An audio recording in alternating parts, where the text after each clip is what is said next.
sekitar 8 menit lagi. So we will start our program, Imcas Sentrinov 2023, about X minutes. Jadi kami harap bapak-bapak, ibu-ibu yang ada di luar mungkin sudah bisa mengambil posisi tempat duduk masing-masing yang nyaman, karena kita akan segera memulai agenda kita.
The ceremony is going to start in 5 minutes.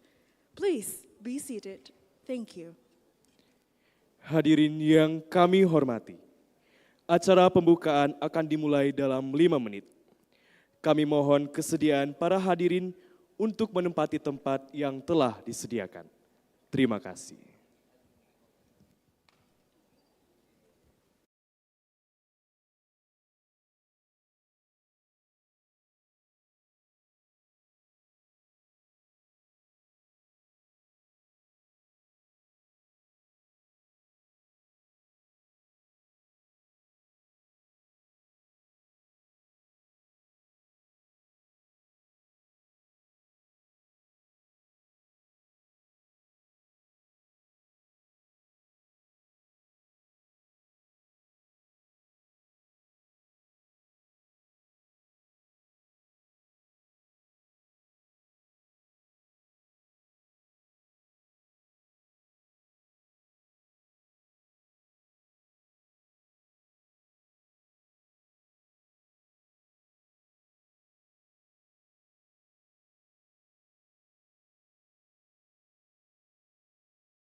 Recording in progress.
Delighted to welcome you to the first international multidisciplinary conference on applied science and the named Sentrinov National Seminar on Applied Innovative Research with the theme Applied Science for Sustainable Earth and Environment at Unhas Hotel and Convention Center, Makassar.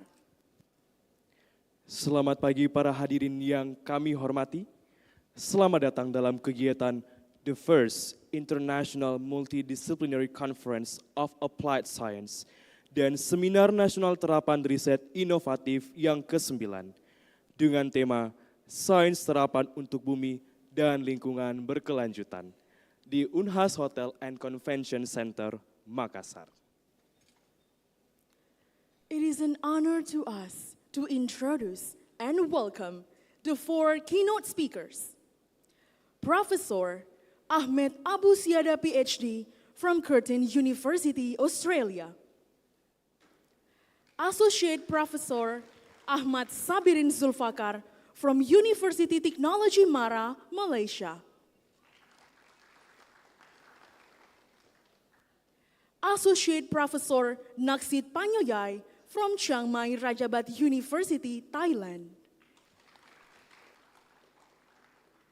And Associate Professor Dr. Sakina Motsukri from Management and Science University, Malaysia.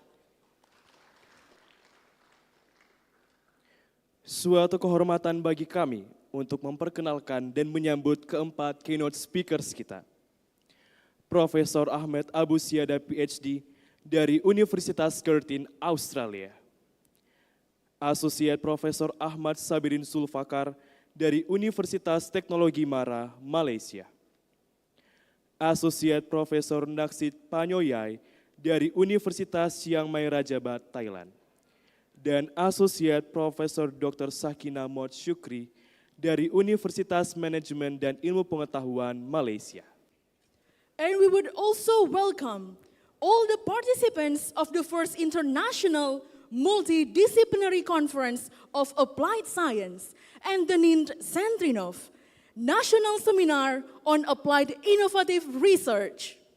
Dan kami juga menyambut semua peserta dari the first International Multidisciplinary Conference of Applied Science dan Seminar Nasional Terapan Riset Inovatif yang ke-9. Ladies and gentlemen, before we begin, allow me to read the main agendas of the conference. We will begin by Hadirin yang kami hormati, sebelum kita memulai acara kita pada hari ini, izinkan saya membacakan agenda acara kita pada kesempatan kali ini. the first one is opening ceremony. Yang pertama, pembukaan yang sedang berlangsung. Singing Indonesia's national anthem. Menyanyikan lagu kebangsaan Indonesia Raya. Followed by remarks delivered by the chairperson of the organizing committee. Laporan Ketua Panitia. Opening speeches. Sambutan. Opening prayer. Pembacaan doa. Symbolic handover the hosting of Sentrinov from Ujung Pandang State Polytechnic to Ambon Polytechnic and the welcoming speech from the director of Ambon Polytechnic as the host for the 10th Sentrinov 2024. Penyerahan estafet Sentrinov tahun 2024 dari Politeknik Negeri Ujung Pandang kepada Politeknik Negeri Ambon dilanjutkan dengan sambutan oleh Direktur Politeknik Negeri Ambon selaku host Sentrinov ke-10 tahun 2024. Followed by the core of the conference, which is panel discussion. Selanjutnya, diskusi panel. Parallel session, Diskusi paralel, and closing. dan penutup.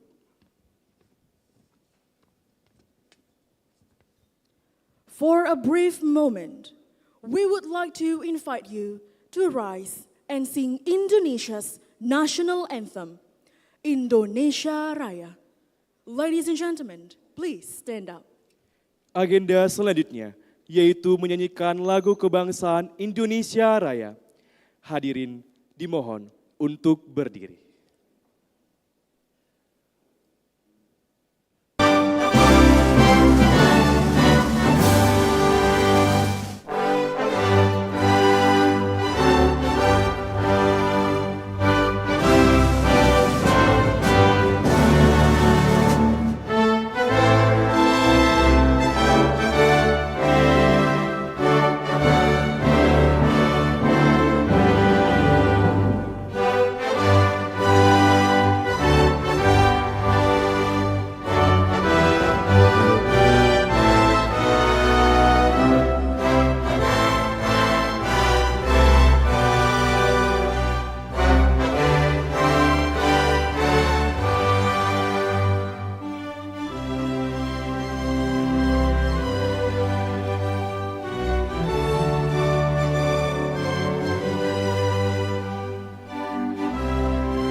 Ladies and gentlemen, please be seated. Hadirin disilakan duduk kembali. Let us now begin the conference. Distinguished guests, ladies and gentlemen, I would like to invite the chairperson of the organizing committee to deliver remarks. To Professor Insinyur Sugiarto ST.MT PhD, the time is yours. Selanjutnya yaitu laporan Ketua Panitia. Kepada Profesor Insinyur Sugiarto ST.MT PhD dengan hormat disilahkan.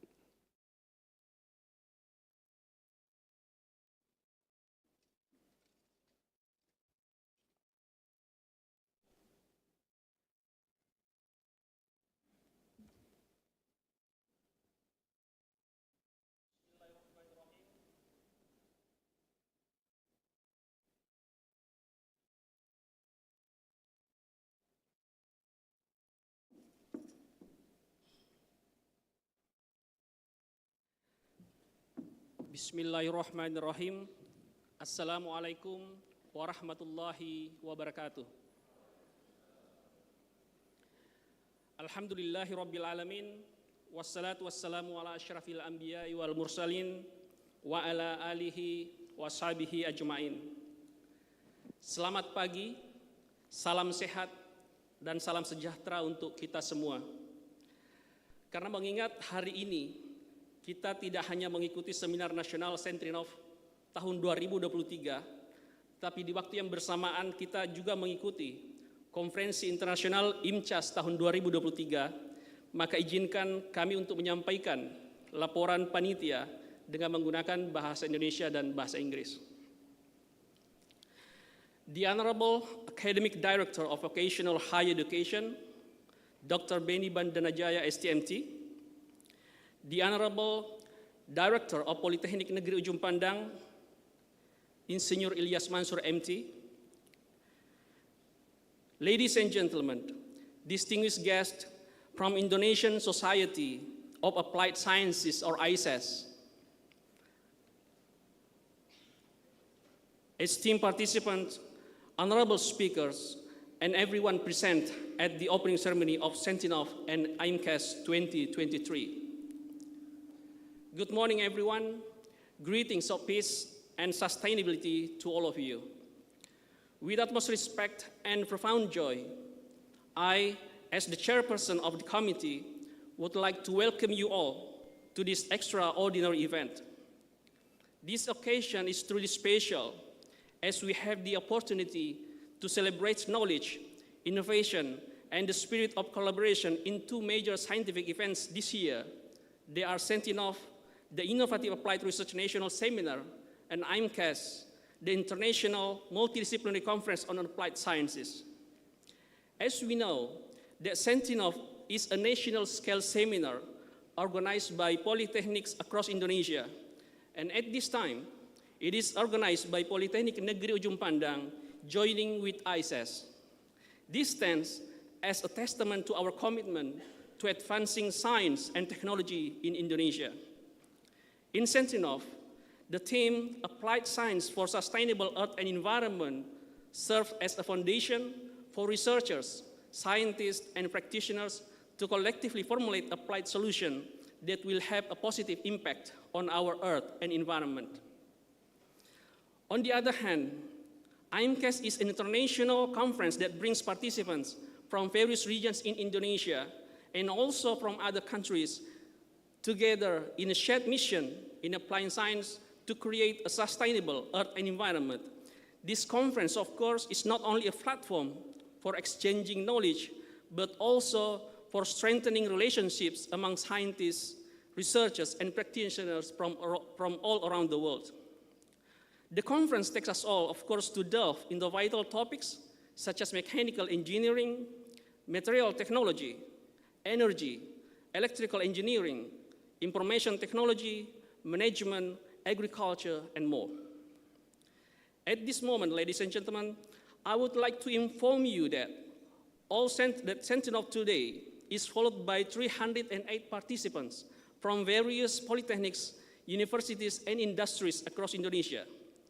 All articles accepted in Sentrinov 2023 will be published in a conference proceeding indexed by Google Scholar. Then for Imcas 2023, it is followed by 112 participants from various universities in Indonesia and also from other countries such as Australia, Thailand, Malaysia, and Singapore. All engineering science articles accepted in Imcas 2023 will be published in American Institute of Physics or IEP, which is indexed by Scopus and Web of Science, with CIMAGO journal rank of 0.16. Meanwhile, all social science articles in Imcas 2023 will be published in Atlantis Press or IEP from Springer, which is indexed by Scopus and Web of Science. As your information, beside the conference, an international community is also organized by Polytechnic Negeri Ujung Pandang, and this program is followed by participants from Thailand and Singapore.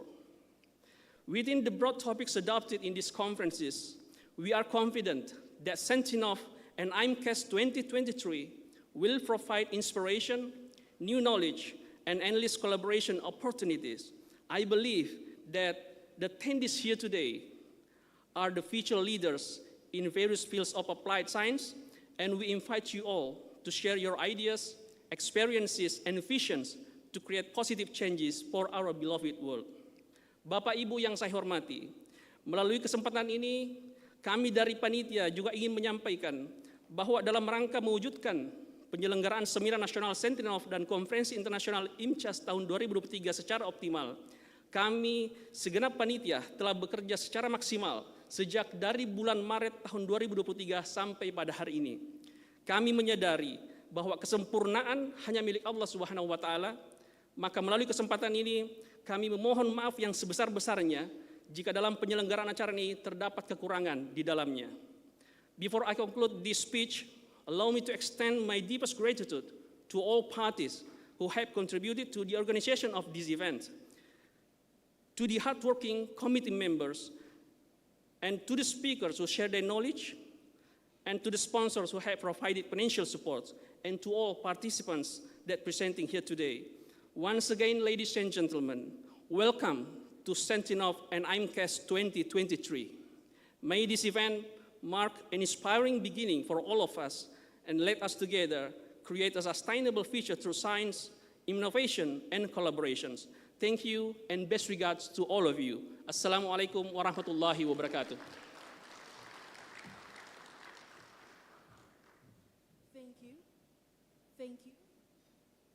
Thank you, Professor Insinyur Sugiarto, STMT PhD, for the speech. Terima kasih kepada Profesor Insinyur Sugiarto, STMT PhD, atas sambutannya.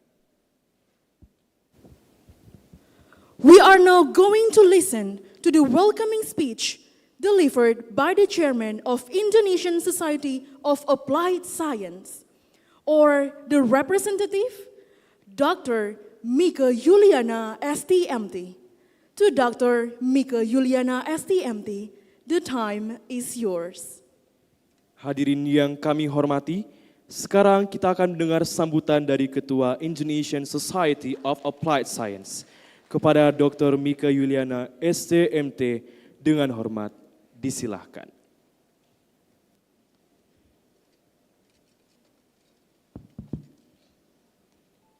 Baik, Assalamualaikum warahmatullahi wabarakatuh. Yang terhormat Bapak Dr. Benny Bandanajaya STMT, selaku Direktur Akademik Pendidikan Tinggi Vokasi. Yang terhormat Bapak Insinyur Ilyas Mansur MT, selaku Direktur Politeknik Negeri Ujung Pandang. Yang terhormat Bapak Dr. Ing Ahmad Takwa, selaku Ketua Forum Direktur Politeknik Negeri seluruh Indonesia.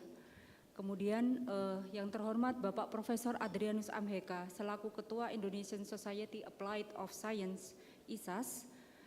Yang terhormat Bapak Profesor Insinyur Sugiarto, STMT PhD, selaku Ketua Panitia Sentrinov 2023. Yang terhormat para keynote speaker, kemudian yang terhormat para Direktur Politeknik Negeri seluruh Indonesia yang mungkin bergabung di Zoom dan juga bergabung di tempat ini. Yang terhormat para Ketua P3M Politeknik Negeri seluruh Indonesia, kemudian Prof. Udin Harun Al-Rashid selaku Koordinator Konferensi ISAS, para pengurus ISAS dan juga Panitia Sentrinov 2023 dan tim Politeknik Negeri Politeknik Ujung Pandang. Selamat pagi, salam sejahtera, Om Swastiastu, Namo Buddhaya, salam kebajikan. Hari ini dengan rasa kegembiraan dan rasa hormat yang mendalam, saya selaku wakil dari Prof. Adrianus Amheka sebagai Ketua ISAS dan juga Bapak Dr. Ing Ahmad Takwa, ya, saya ingin menyambut hadirin sekalian dalam kegiatan Seminar Nasional Terapan Riset Inovatif atau Sentrinov, ya, yang merupakan kegiatan yang diselenggarakan oleh ISAS, ya, yang merupakan konsorsium pusat penelitian dan pengabdian kepada masyarakat Politeknik Negeri se-Indonesia dalam lindungan Forum Direktur Politeknik Negeri se-Indonesia. Kehadiran Bapak Ibu pada acara ini menjadi bukti komitmen kita untuk terus mendorong perkembangan ilmu pengetahuan dan inovasi di negeri ini. ISAS adalah perkumpulan yang menjadi wadah bagi seluruh pegiat vokasi di mana kita selalu dituntut untuk mengembangkan ilmu pengetahuan dan teknologi terapan. ISAS juga bertujuan untuk berperan dalam menghasilkan inovasi dan mengembangkan kreativitas pegiat vokasi di Indonesia. ISAS juga akan memberikan berbagai informasi yang berkaitan dengan penelitian dan pengabdian kepada masyarakat, peluang riset kolaborasi, pertemuan ilmiah berskala nasional dan internasional, peluang kerjasama dengan industri dan informasi lainnya yang dapat memotivasi dan mendukung pengembangan sains terapan di Indonesia. Dengan semangat kebersamaan, kami mengajak semua pelaku vokasi. ISAS juga telah memiliki kegiatan rutin tahunan, dalam hal ini salah satunya adalah Sentrinov ini dan juga Imcas. Dan juga kami memiliki jurnal internasional, ya, dan juga nasional sebagai penampung karya tulis pelaku inovasi. Tidak hanya kegiatan riset yang bermuara ke arah publikasi, namun ISAS juga terus berupaya untuk menciptakan karya nyata dengan melakukan riset berkelanjutan sehingga produk atau prototipe akan menjadi terdaftar sebagai kekayaan intelektual yang siap diproduksi bekerja sama dengan industri. ISAS terus juga berkembang menjadi sarana pengungkit dan penyetara kemajuan teknologi terapan Indonesia yang berkolaborasi dengan pelaku vokasi baik tingkat nasional maupun internasional dalam lingkup tidak hanya terbatas pada ruang lingkup pentahelik. Selama 2 hari ke depan, kami akan mengeksplorasi berbagai topik dan masalah yang berada di garis depan bidang-bidang penelitian vokasi. Kami juga akan terlibat dalam diskusi yang mengunggah pikiran, berbagi solusi inovatif, dan membina koneksi yang mengarah pada terobosan-terobosan berikutnya. Tujuan kami tidak hanya mendapatkan pengetahuan, tetapi juga mengembangkan visi kolektif untuk masa depan. Seminar nasional ini juga menjadi sarana penting untuk membangun jejaring kolaborasi di antara peneliti-peneliti terbaik di negeri ini. Dengan berbagi pengalaman, metodologi dan hasil penelitian, kita dapat menciptakan sinergi yang kuat dan mendukung pengembangan ilmu pengetahuan yang berkelanjutan. Sebagai kesimpulan, saya berharap bahwa Sentrinov adalah kesempatan bagi kita untuk memperluas wawasan, menciptakan koneksi yang langgeng dan kembali ke bidang masing-masing dengan antusiasme yang baru dan perspektif yang segar. Sekali lagi kami dari ISAS mengucapkan selamat datang di Sentrinov 2023. Mari kita memulai perjalanan eksplorasi, penemuan dan pencerahan secara bersama-sama. Akhir kata saya akhiri, wassalamualaikum warahmatullahi wabarakatuh. Terima kasih.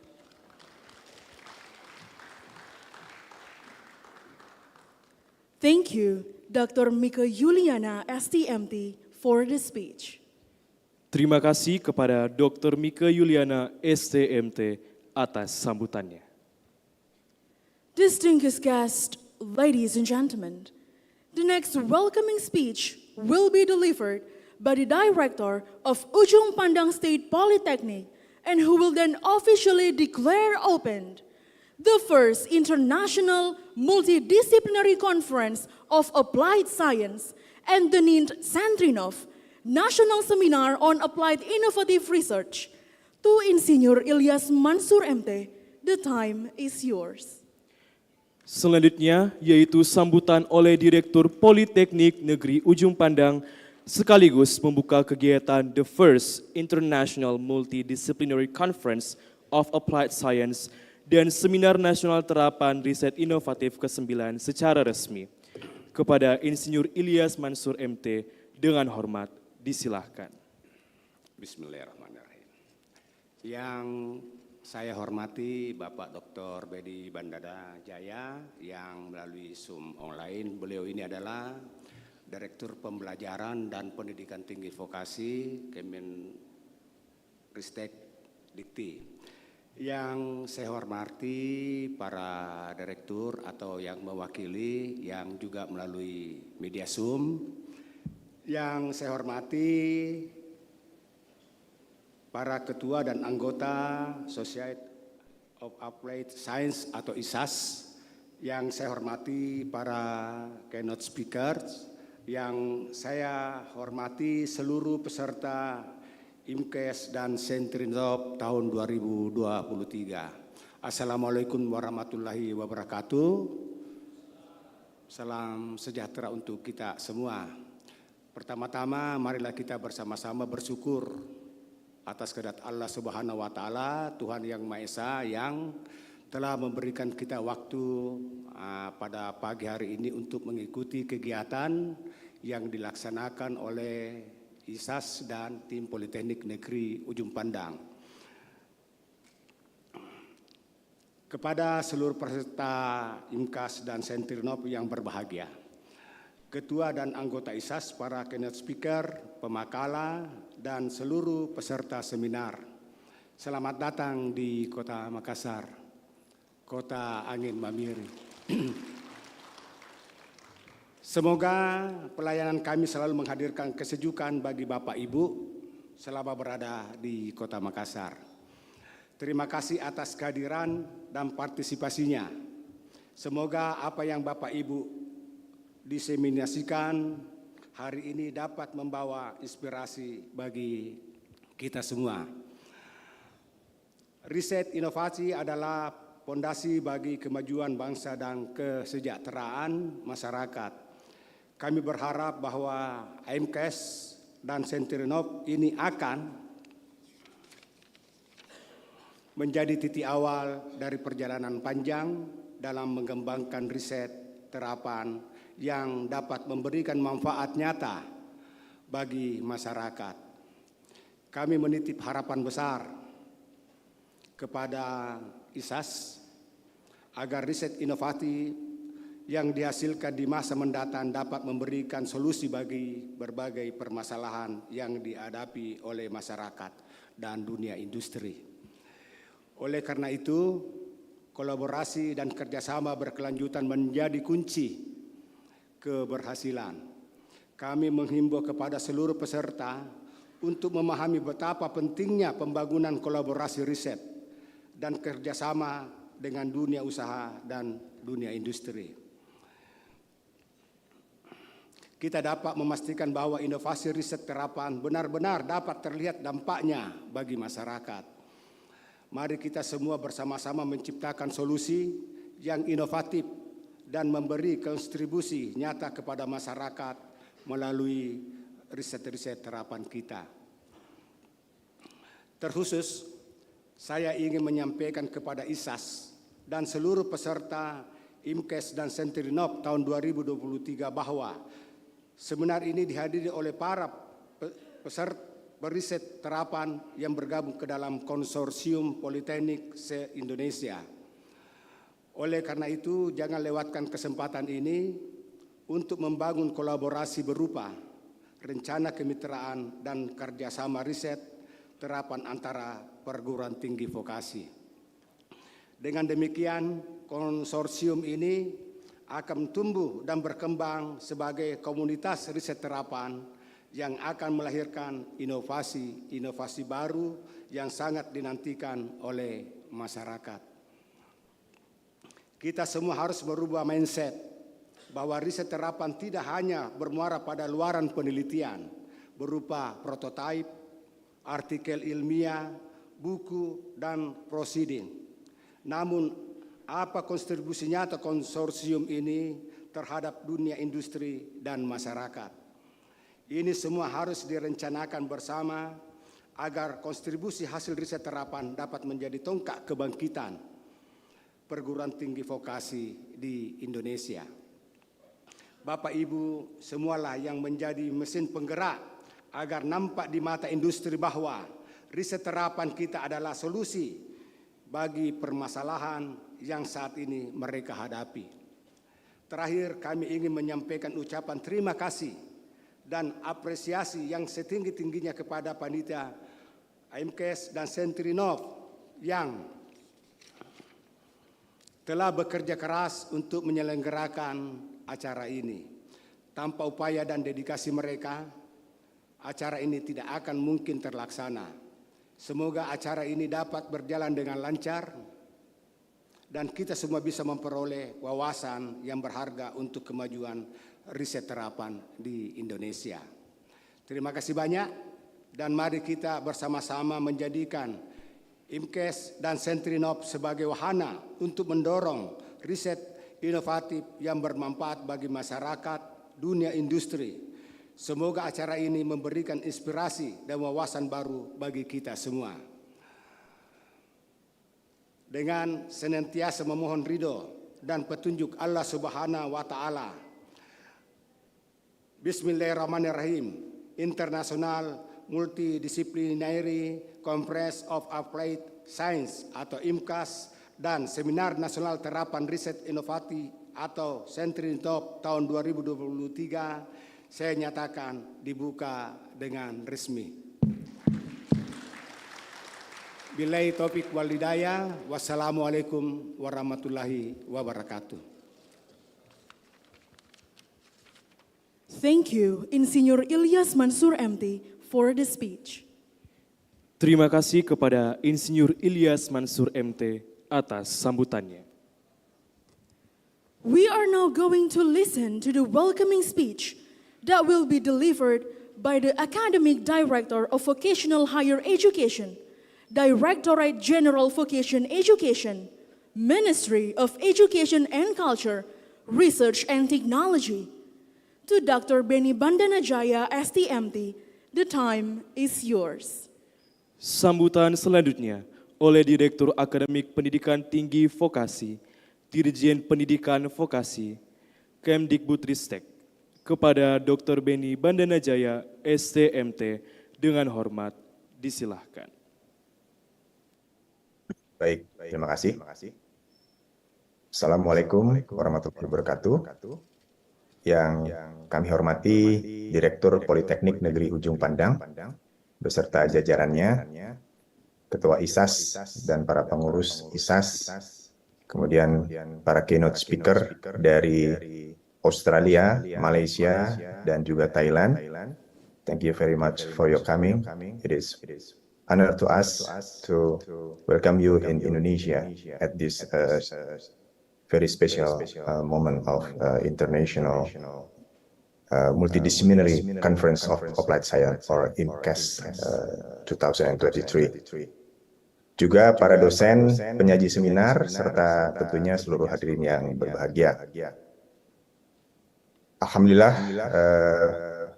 puji dan syukur mari kita panjatkan kehadirat Allah Subhanahu wa Ta'ala, Tuhan Yang Maha Esa, yang telah memberikan rahmat dan karunia-Nya sehingga kita dapat bersama-sama berkumpul ya di tempat ini di Ujung Pandang dalam rangka menghadiri acara Seminar Nasional Terapan Riset Inovatif ya, Sentrinov yang ke-9. Kemudian the first International Multidisciplinary Conference of Applied Science atau Imcas. Kami juga tentunya mengucapkan terima kasih yang sebesar-besarnya kepada ISAS dan PNUP yang telah menyelenggarakan seminar nasional ini. Tentunya akan sangat bermanfaat bagi para dosen sebagai media, bagi para dosen untuk menyampaikan hasil-hasil penelitian yang telah mereka laksanakan selama tahun 2023 ini. Kemudian tentunya ini bisa menjadi media komunikasi antar dosen yang menjadi penyaji ataupun mungkin yang hadir pada hari ini untuk terus mengembangkan riset-riset di masa depan. Bapak dan Ibu yang kami hormati, saya sedikit bercerita tentang seorang peneliti internasional yaitu Einstein. Jadi ketika Einstein masih kecil, dia mendapat hadiah ya dari orang tuanya itu berupa kompas. Kita tahu kompas itu selalu menunjukkan arah utara selatan secara konsisten ya kemanapun kita berada dan kita berputar kemanapun dia akan selalu menunjukkan arah yang sama. Einstein ini sangat penasaran kenapa kompas bisa menunjukkan suatu arah di mana ada gaya atau tenaga yang tidak kelihatan yang bisa menggerakkan jarum kompas itu. Nah, itulah yang membuat dia semakin penasaran dengan hal-hal yang terkait dengan hukum-hukum alam, bagaimana bisa terjadi dan lain sebagainya, yang membuat dia terus belajar, meneliti dan mengembangkan ilmu. Nah, itulah cikal bakal seorang peneliti adalah keinginan pengetahuan yang tinggi. Dengan demikian kita berharap maka Bapak dan Ibu yang hadir di sini sebagai dosen tentunya berangkat dari sebuah keinginan pengetahuan yang tinggi untuk dapat mengembangkan ilmu pengetahuan dan teknologi yang tentunya relevan dengan kondisi tahun ini atau saat ini. Bapak dan Ibu yang berbahagia, Permendikbudristek nomor 53 tahun 2023 itu menyatakan bahwa perguruan tinggi itu diberikan kebebasan untuk dapat berkembang sesuai dengan misi perguruan tingginya masing-masing. Kemudian tridharma perguruan tinggi yaitu pendidikan, penelitian, pengabdian masyarakat ya tentunya menjadi kewajiban yang komprehensif itu harus dijalankan oleh perguruan tinggi, kemudian diturunkan kepada para dosen untuk menjalankan tridharma tersebut. Nah, salah satunya adalah penelitian yang menjadi kewajiban kita sebagai dosen untuk terus dijalankan, dikembangkan dan dikuatkan sehingga para dosen dapat meningkatkan kualitas penelitiannya. Luaran-luarannya juga lebih berkualitas dan tentunya lebih berdampak kepada pengembangan teknologi di Indonesia. Pendidikan vokasi adalah pendidikan yang menekankan kepada peningkatan keterampilan kerja atau skill kepada lulusan, tentunya dalam rangka menerapkan kemampuannya itu di dunia kerja pada saat mereka lulus. Oleh karenanya maka arah penelitian para dosen itu diharapkan tentunya mendukung proses pembelajaran mahasiswa, ya diintegrasikan dengan penelitian sehingga diharapkan penelitian para dosen itu merupakan bentuk kerjasama antara dosen, antara perguruan tinggi vokasi dengan industri dunia kerja untuk menghasilkan produk yang langsung dapat dimanfaatkan oleh industri atau masyarakat luas.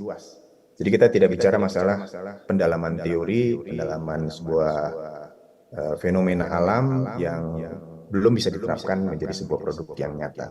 Kita serahkan bagian tersebut kepada teman-teman yang ada di pendidikan akademik dan kita memanfaatkan hasil-hasil penelitian mereka untuk kemudian kita terapkan ke dalam penelitian kita. Itu yang kita harapkan dapat dijalankan oleh Bapak dan Ibu sebagai dosen-dosen vokasi. Bapak dan Ibu yang kami hormati, berbagai program terkait pengembangan dan penguatan kegiatan penelitian dan pengabdian masyarakat tentunya telah ya dicanangkan oleh Direktorat Jenderal Pendidikan Vokasi yang menjadi amanat di direktorat kami, yaitu Direktorat Akademik Pendidikan Tinggi Vokasi. Kita punya berbagai bantuan dana penelitian dan pengabdian masyarakat serta dukungan untuk mendaftarkan hasil-hasil penelitian menjadi HKI, yaitu berupa paten atau bentuk HKI lainnya. Nah, program tersebut diantaranya matching fund misalnya, itu kita dorong agar perguruan tinggi vokasi dan juga dosen-dosen itu bekerja sama dengan industri, di mana setiap rupiah yang bisa digalang oleh dosen dan perguruan tinggi untuk menjalankan sebuah kegiatan penelitian atau pengembangan teknologi produk atau permasalahan industri itu kita akan berikan dana yang sama sehingga kita sebut sebagai matching fund, sebuah kegiatan penelitian co-funding ya atau cost sharing yang merupakan terobosan yang dilakukan oleh Kemendikbudristek. Kami mencatat saat ini tahun ini ada 297 pengusul yang lolos dengan nilai bantuan kurang lebih 100 miliar. Artinya, kalau kita nilai secara total itu ada sekitar 200 miliar yang sudah bergerak dan berjalan di tahun 2023 ini. Ya mudah-mudahan di antara Bapak dan Ibu ada yang memang sebagai penerima NF yang juga mendiseminasikan hasilnya di Sentrinov ini dan juga di Imcas. Ya tentunya ini kita harapkan ya hasil-hasil tersebut dapat disebarluaskan dan tentunya bisa bermanfaat bagi masyarakat luas. Kemudian dari skema PPM Bima ya, yang kita tahu sebagai sebuah bantuan riset bagi para dosen pemula dan yang masih medium gitu ya. Itu ada 565 pengusul ya yang lolos dengan nilai bantuan kurang lebih 30 miliar. Dan yang terakhir kita juga memberikan bantuan publikasi dan juga HKI dalam bentuk insentif atau penghargaan ya bagi para dosen yang sudah menghasilkan publikasi internasional bereputasi dan juga HKI, paten apalagi yang sudah diterapkan di industri dan mendapatkan royalti. Itu sangat kita harapkan dan kita berikan insentifnya, kurang lebih ada 195 ya yang kita berikan insentifnya. Demikian, saya kira kita saling bahu-membahu membangun kualitas kegiatan penelitian, salah satunya adalah dengan kegiatan ini. Tentunya kami dari Kementerian Pendidikan, Kebudayaan, Riset, dan Teknologi, dalam hal ini Direktorat Jenderal Pendidikan Vokasi dan Direktorat Akademik Pendidikan Tinggi Vokasi, sekali lagi mengucapkan banyak terima kasih kepada ISAS, kepada PNUP, panitia, para dosen penyaji dan juga peserta, serta tentunya juga para keynote speech yang hadir dari berbagai negara dan atas dukungan terhadap pelaksanaan seminar ini. Kami ucapkan selamat melaksanakan seminar, semoga pendidikan tinggi vokasi dapat menyumbangkan karya-karya teknologinya melalui berbagai riset bagi kemajuan bangsa Indonesia ke depan menuju Indonesia Emas di tahun 2045. Demikian yang bisa kami sampaikan. Terima kasih atas perhatiannya. Assalamualaikum warahmatullahi wabarakatuh.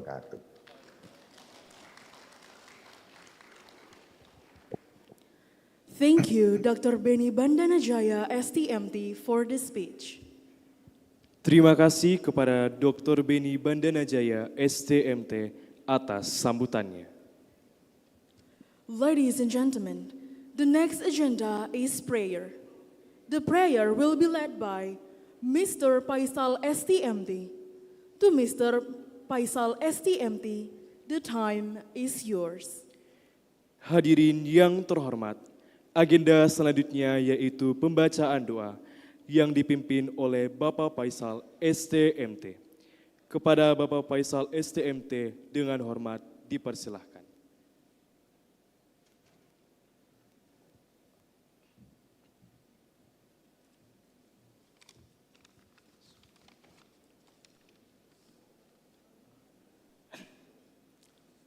Assalamualaikum warahmatullahi wabarakatuh.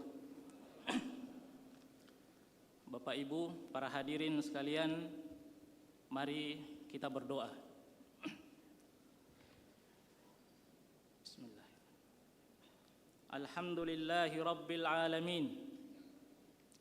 Hamdan syakirin, hamdan naimin, hamdan yuafi ni'amahu wa yukafi mazidah.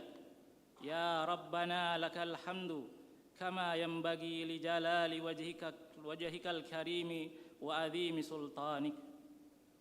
Allahumma salli wa sallim ala nabiyyina Muhammadin wa ala alihi wa sahbihi wa sallam. Ya Allah, ya Tuhan kami ucapkan syukur atas rahmat, nikmat dan karunia-Mu, sebab Engkaulah kami bisa hadir di tempat ini. Ya Allah, ya Rabbana, jadikanlah seminar kali ini Seminar Nasional Terapan Riset Inovatif yang ke-9 dan the first International Multidisciplinary Conference of Applied Science sebagai majelis ilmu yang akan bermanfaat buat kami semua saat ini dan di masa yang akan datang. Jadikanlah ilmunya bermanfaat bagi kami, bagi orang sekitar kami, bagi masyarakat, bagi negara yang membawa berkah, rahmat, taufik dan hidayah-Mu buat kami semua. Ya Allah, ya Rabbana, seminar ini ada untuk memperoleh ridho-Mu. Maka berilah bimbingan, pengajaran, dan petunjuk kepada kami untuk menjalankannya sampai selesai. Atas ridho-Mu, kami mohon bantulah kami supaya acara ini bisa lancar dan berjalan dengan baik. Ya Allah, wahai Maha Pengampun dan Penolong, ampunilah dosa-dosa kami, dosa kedua orang tua kami, dosa guru-guru kami, dan dosa para pendahulu kami. Engkau Maha mengetahui terhadap kelemahan-kelemahan kami, terhadap kekurangan-kekurangan kami. Tolong dan bantulah kami untuk menjadi penerus yang amanah, yang bisa memberikan dampak baik untuk negara ini. Hanya kepadamulah kami memohon ampunan dan pertolongan.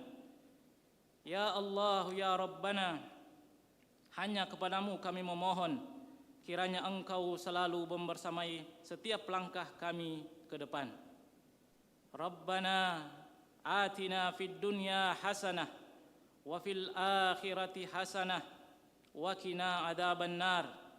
Subhana rabbika rabbil izzatil amma yasifun wa salamun alal mursalin walhamdulillahi rabbil alamin.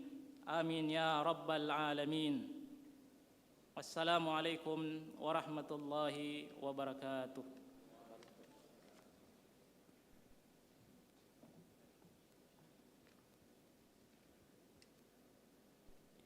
For the next agenda, please be invited to the Director of Ujung Pandang State Polytechnic and the representative of the Director of Ambon Polytechnic to the stage for a symbolic handover the hosting of Sentrinov Descent 2024 to Insinyur Ilyas Mansur MT and Professor Dr. Dwi Haryanti, SEMM Accounting CA. Please.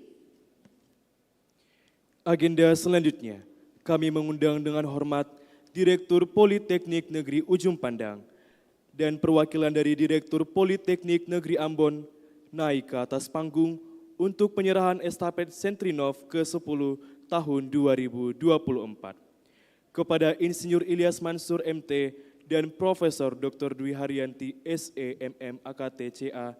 Dengan hormat kami persilahkan.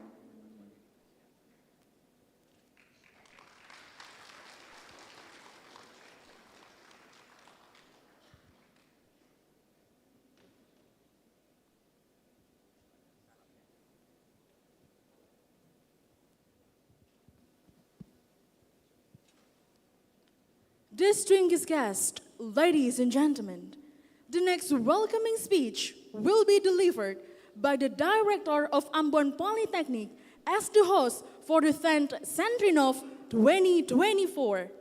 To Mr. Dedi Meiruhu STMM, the time is yours. Hadirin yang terhormat, selanjutnya sambutan dari Direktur Politeknik Negeri Ambon sebagai tuan rumah Sentrinov ke-10 tahun 2024 kepada Bapak Dedi Meiruhu STMM dengan hormat dipersilahkan.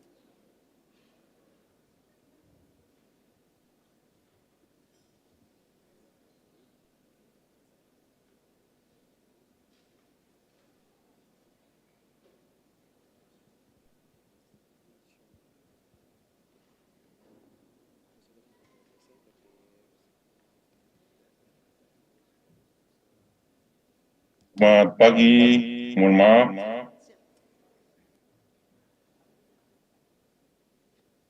Ya, izinkan saya, Peter Lawrence Franz, yang diwakilkan dari Pak Direktur Politeknik Ambon untuk membacakan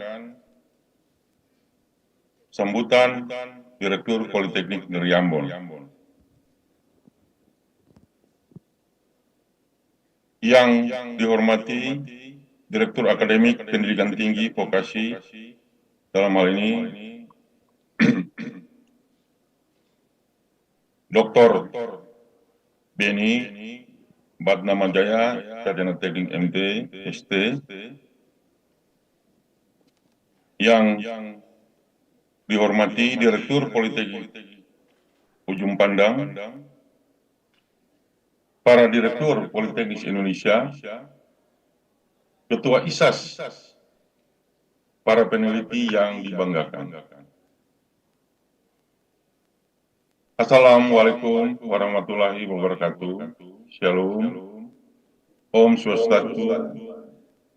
Namo Buddhaya.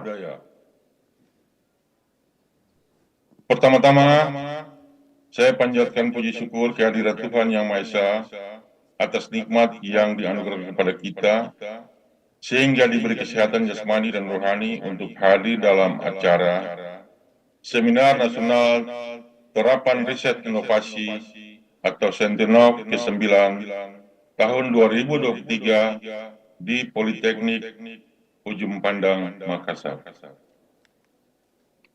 Selanjutnya, saya sampaikan ucapan terima kasih yang sebesar-besarnya kepada ISAS yang merupakan konsorsium pusat penelitian dan pengabdian kepada masyarakat Politeknik Negeri se-Indonesia dalam Forum Lingkungan Forum Direktur Negeri se-Indonesia yang telah memberikan kesempatan bagi Politeknik Negeri Ambon untuk menghadiri acara dimaksud sekalipun dalam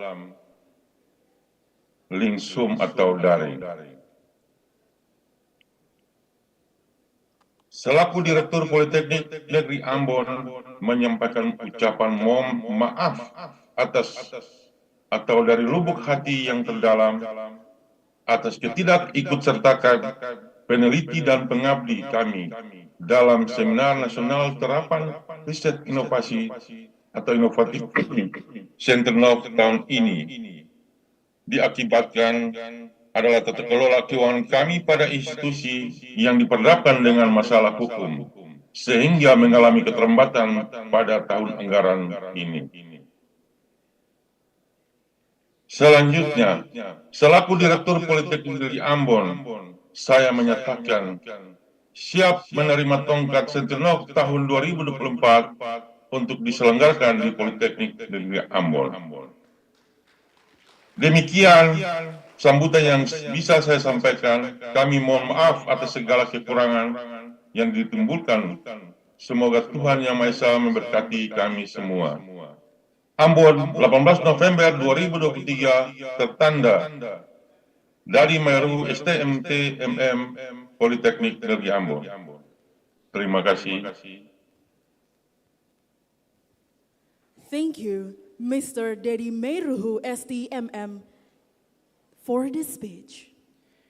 Terima kasih kepada Bapak Dedi Mairutu, STMM, atas sambutannya. Ladies and gentlemen, would you please take a position for a group photo? You may stand up on your own chair. Thank you. Hadirin sekalian, disilakan mengambil tempat di tempat duduk masing-masing untuk sesi foto bersama. Terima kasih.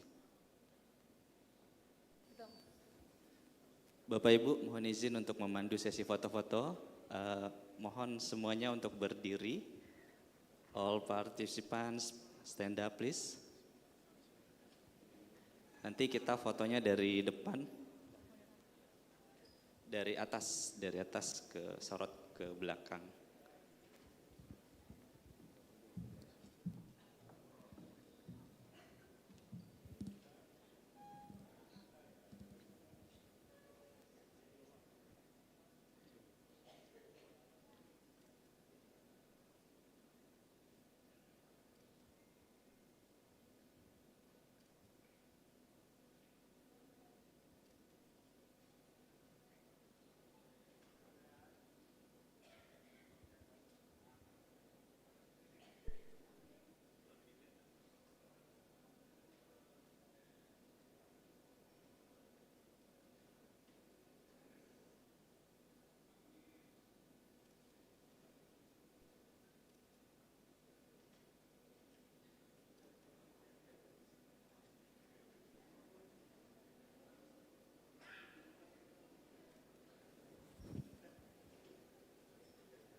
Permisi biar lebih seru sedikit ya Bapak Ibu ya, mohon maaf.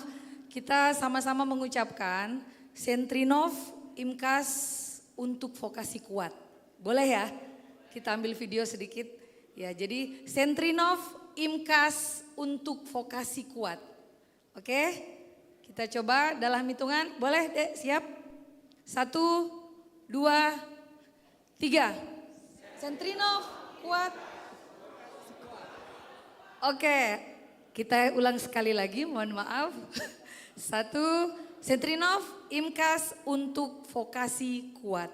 Ya, ini untuk kenang-kenangan kita bersama. Terima kasih. 1, 2, 3.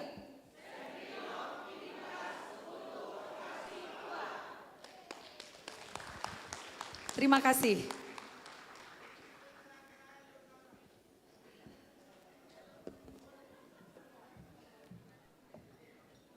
Thank you, ladies and gentlemen. You may be seated now.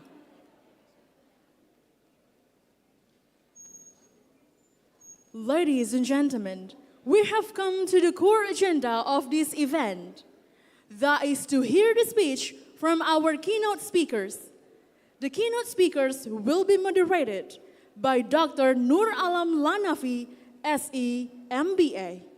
To Dr. Nur Alam Lanafi, SE, MBA, the time is yours. Hadirin yang terhormat, sekarang kita memasuki agenda inti pada acara hari ini, yaitu diskusi panel yang akan dipimpin oleh Ibu Dr. Nur Alam Lanafi, SE, MBA. Kepada Ibu Dr. Nur Alam Lanafi, SE, MBA, kami persilakan dengan hormat.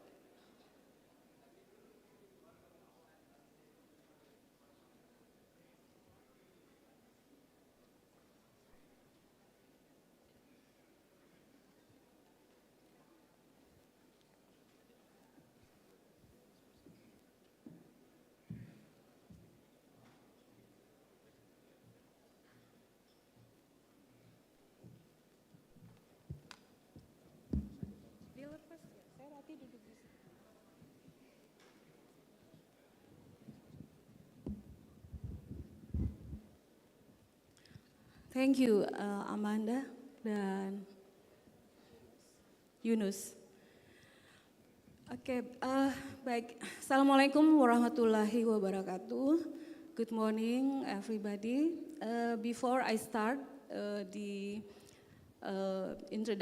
introducing our distinguished speakers, I would like to invite everyone to enjoy the snack prepared by the committee. While I'm introducing I invite the keynote speakers to come to the stage. So please, while we introduce the speakers, each participants also are invited to enjoy the coffee and tea and snacks.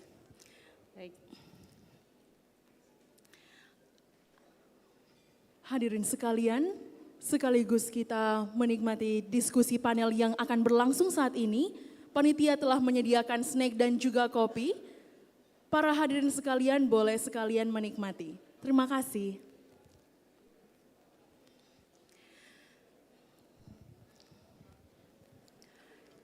Okay, let me start.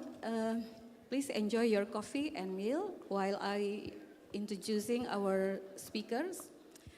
So before I would say that the Honorable Director of Academic Vocational Higher Education, the Honorable Director of State Polytechnic of Ujung Pandang, the Honorable Chairman of ISAS, and our distinguished keynote speakers, ladies and gentlemen, participants of Imcas and Sentrinov, welcome to our first Imcas 2023 and also Sentrinov. Today we are going to discuss about the applied science for sustainable earth and environment. Our keynote speakers today, first let me introduce Associate Professor Insinyur Dr. Ahmad Sabirin bin Zulfakar. Yeah, give applause please for Prof. Sabirin. Yeah, applause. Prof. Sabirin was graduated from RMIT University in Australia for his PhD in engineering. And also before that, he was also graduated from University of Liverpool, United Kingdom, for Master of Science in Engineering.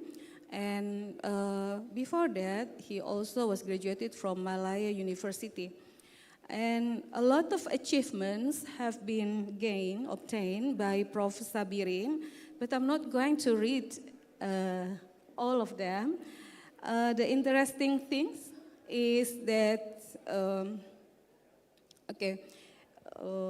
research interest. I think that's the most important. The research interest from Prof. Sabirin is in nanostructure synthesis and characterizations of metal oxides, alloy, and related compounds, thin film-based devices and sensors, solar cells, chemical and vapor sensor.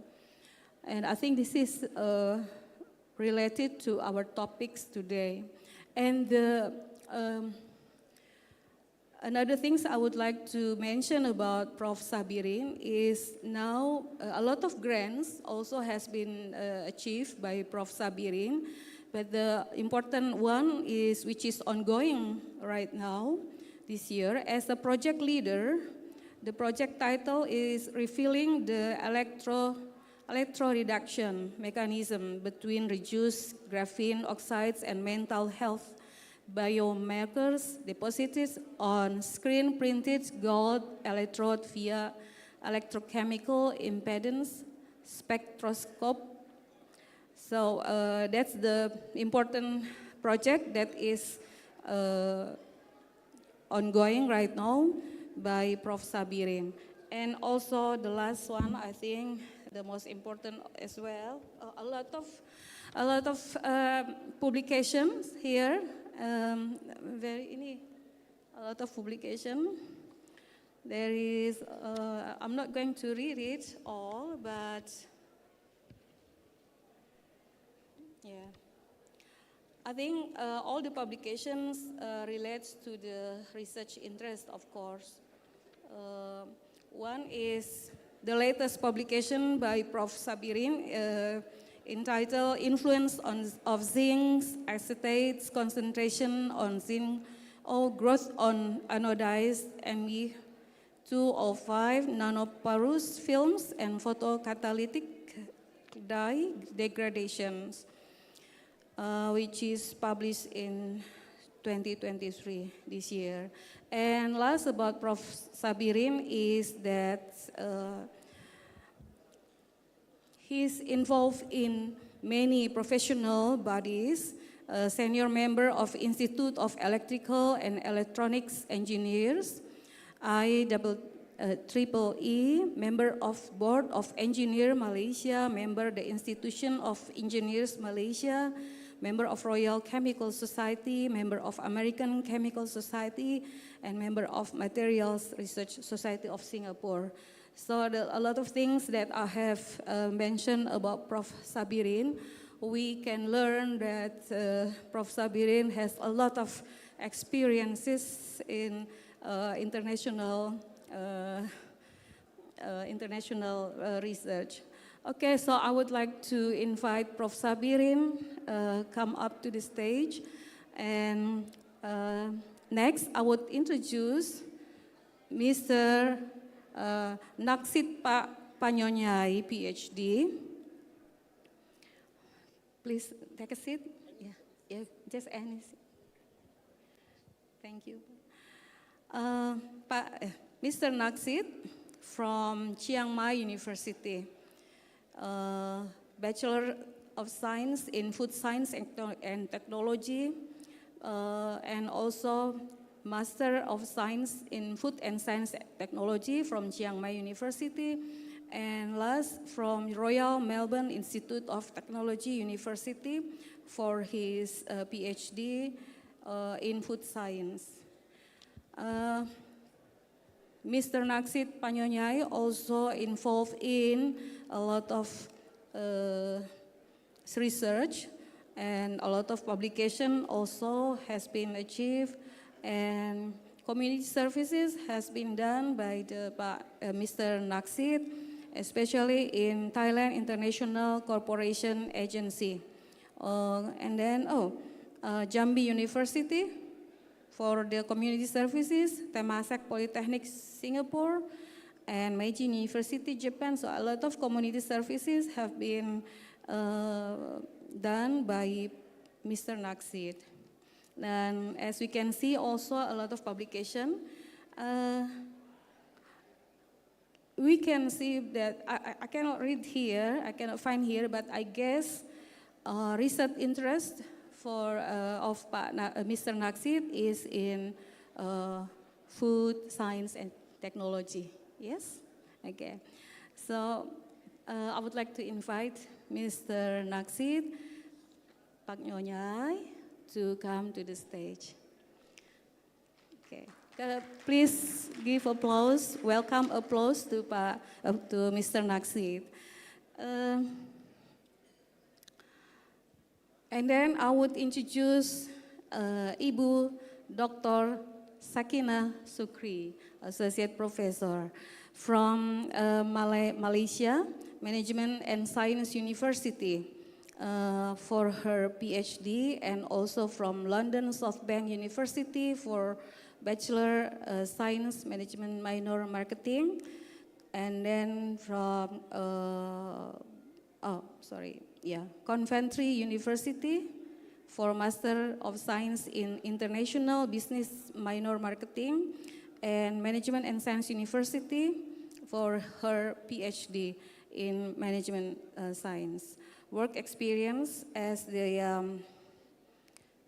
in Coventry University, Transnational Office Intern, Management and Science University, Assistant Lecturer, and now I guess for 7 years has been as a Senior Marketing Lecturer in Private Education in Malaysia, emphasized in teaching and research.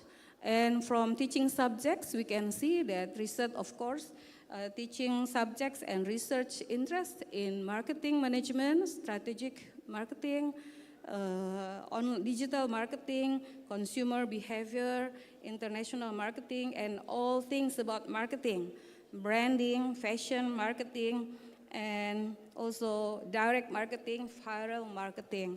So, and also a lot of trainings has been attended by Ms. Sakina, and a lot of publication as well. And then last about Ms. Sakina, I think that's all about Ms. Sakina. So Ms. Sakina is from Management Science University. Now I would like to invite Ms. Sakina Sukri to come to the stage. Please give welcome applause to Ms. Sakina.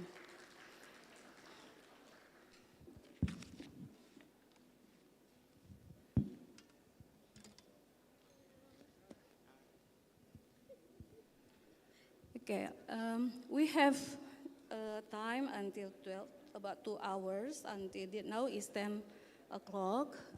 We have 2 hours for our discussion. So I will give 20 minutes for each speaker, and from Prof. Sabirin, Mr. Naksit, and then Ibu Sakina. And after that, we will open a discussion. We give chance to participants to ask any questions they would like to ask. Okay. A lot of things I have to read here about your. Okay, so we are talking about the applied science for sustainable earth and environment. As we know that now we are facing a lot of hazards because of the climate change.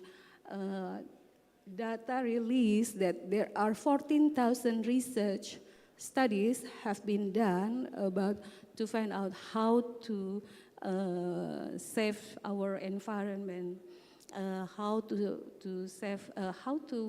implement our knowledge, our innovative research, the results of our innovative research to help our countries to save our nation to sustainable earth and environment. Now, I hope that I didn't get your materials. I didn't know what you are talking about, but I guess you will talk about this, how we apply our research, innovative research to help in saving our earth and environment. I know that Ms. Sakina will talk about sustainable entrepreneurship, yeah, and I guess as Prof. Sabirin is research interest in in engineering, in by metal oxide. So we'll talk about that topic to in relating to sustainable earth and environment, as well as Pak Naksir. Okay, we will start now. I would like to please Prof. Sabirin to deliver her speech.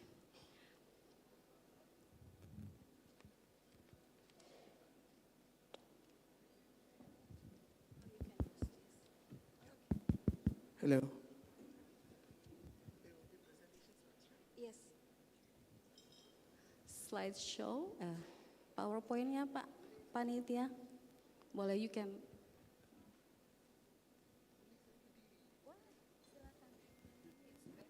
Yes, better. I just prohibit that. Boleh.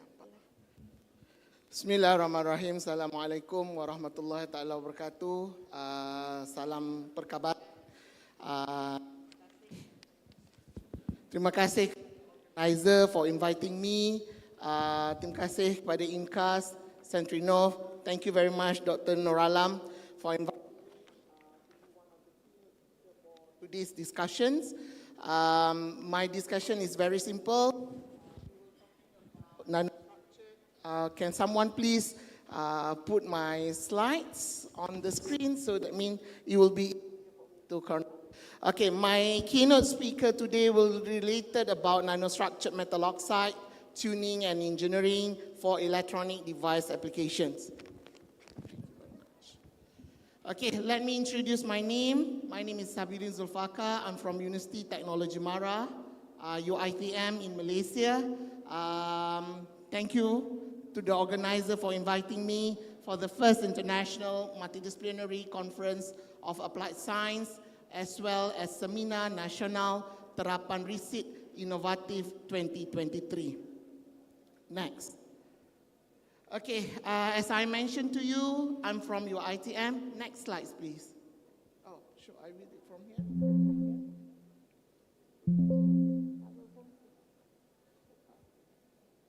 Yeah. Okay. Okay, allow me to just introduce to you guys about UITM. UITM stands for University Technology Mara.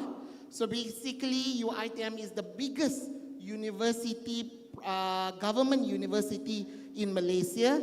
Basically, we do have 167,000 students currently enrolled in UITM.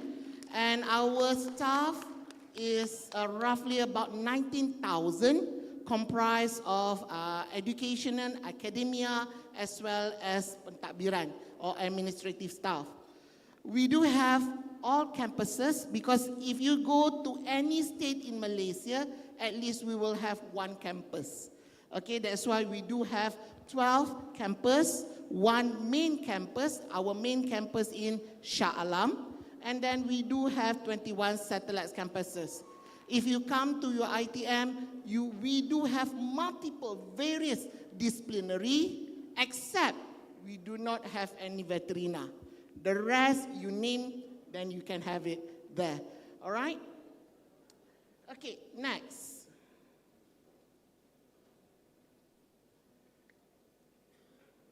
Enggak fungsi, Pak. Okay, all right. UITM currently ranked top 37 for QS World University Ranking 2024, ranked 555. And currently, Alhamdulillah, we managed to get top 100 university in Asia, ranked 98 for QS Asia University Ranking 2024. Okay, let's go to our business. Ibu, dia tidak berfungsi, Bu. Tidak berfungsi. Okey, mungkin Ibu boleh kontrol dari sana ya. Terima kasih. Okey, I would like to talk with you guys because as I mentioned earlier, I'm going to talk about nanostructured material, nanostructured material. So what source of material we will discuss? We will talk about cuprous oxide, we will talk about zinc oxide, as well as we will talk about niobium pentoxide. And I will be covered various applications. For example, we will talk about heterojunction solar cell, memory stiff switches, vapor sensors, as well as dye-sensitized solar cells. Okay, the first one is I would like to discuss about fundamental properties of our material. Next, Ibu. Okay, the first material that I would like to touch is basically copper oxide. So I will discuss about cupric oxide and cuprous oxide. Their band gap is about 1.2 electron volt, and direct band gap for cuprous oxide is 2.1 electron volt. This is abundant material in our earth. Basically, the appearances for CuO is black in color and Cu2O in reddish in color. Next, Ibu. The second material I will discuss is zinc oxide.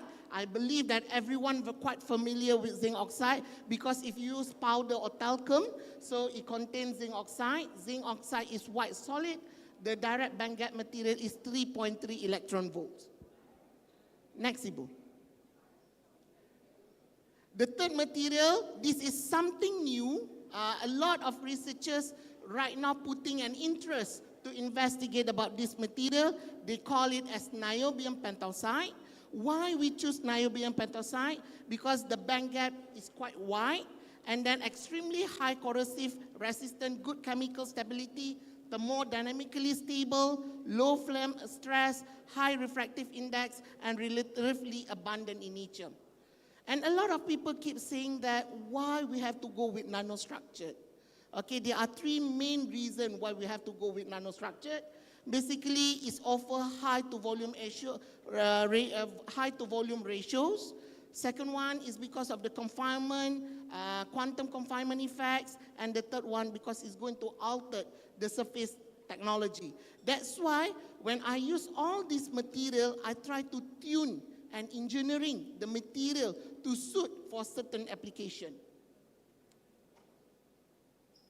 Okay, first we will touch about heterojunction solar cell. This is basically P and N junction. You have a P and N junction where you put it adjacent to each other, you're going to have a depletion region. When a photon of light is absorbed by one of these atoms in the depletion region, you will have a dislodge of electron, creating an electron hole pair. So basically, when you have a depletion region there, so basically when you have there, so you're going to have a free electrons carry out through the wire. So then you will have a PN heterojunction solar cells. Okay, next. Okay, so what I did basically for this research is normally when you do PN heterojunction solar cells, you're going to have electrodeposition zinc oxide and electrodeposition cuprous oxide. You put it adjacent to each other. Then you touch under sun simulator, you're going to have a dye-synthesis. You're going to have a PN. Then you're going to have a current. So basically you are converting from light energy to current energy. So, but they have a problem because you're going to have a pinhole problem. If you see on your left-hand side, okay, on your left-hand side, you're going to have a pinhole, ada lubang dekat situ. So when there is a hole, so that means when you put cuprous oxide on top of zinc oxide, there will be short circuit. So you will not get any good functional or PCE, power conversion efficiency. What my team has done is basically very simple. We put a seed layer of zinc oxide underneath before you do the electrodeposition. So ada isi dekat sini boleh ada tunjuk gambar tak? Tak boleh. Ada laser kah? Ada sinar.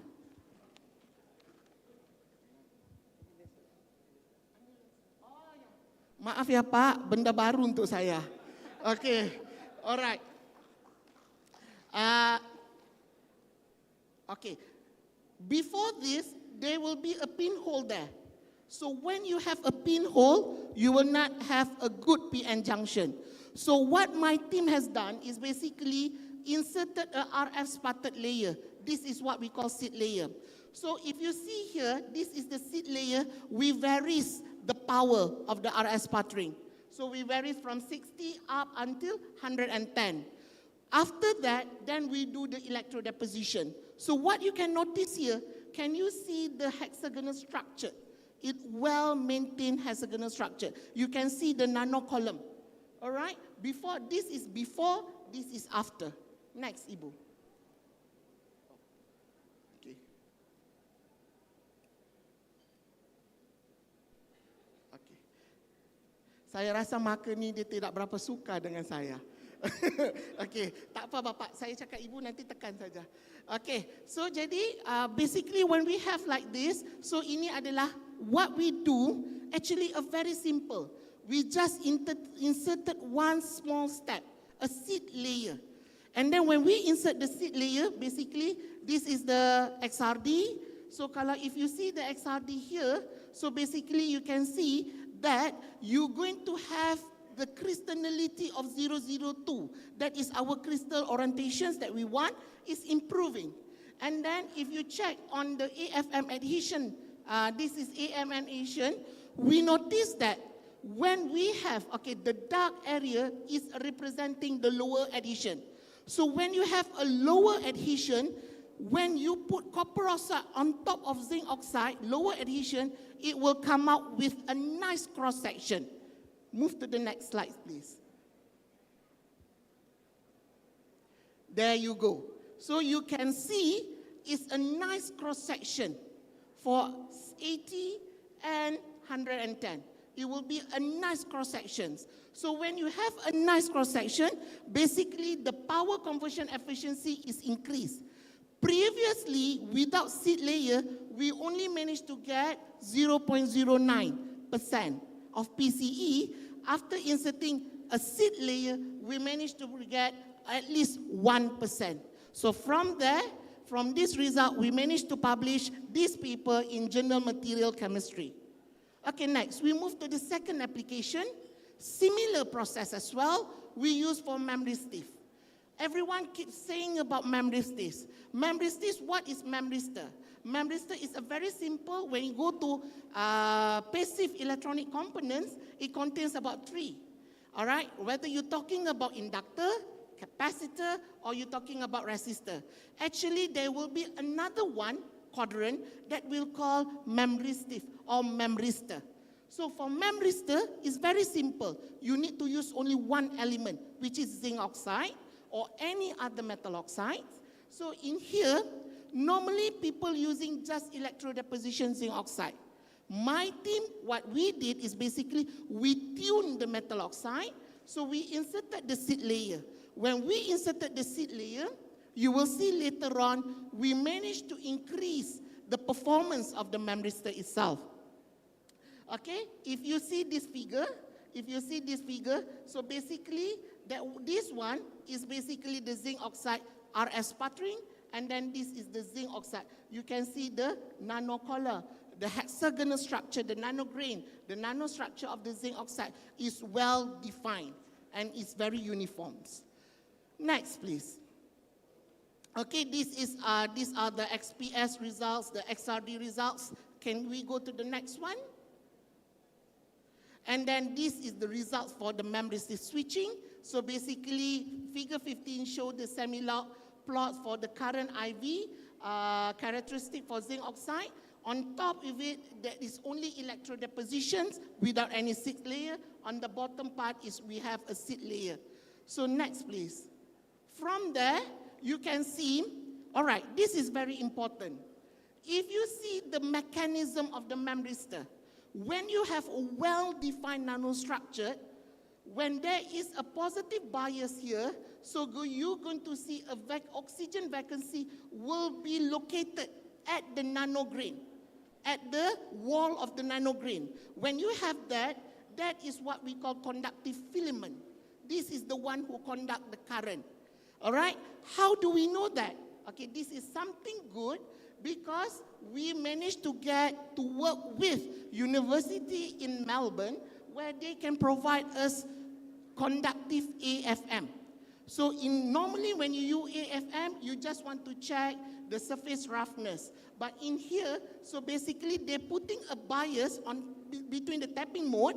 So you will see that this is the seed layer and you bias it. Then you can see the shining area that is the conductive region.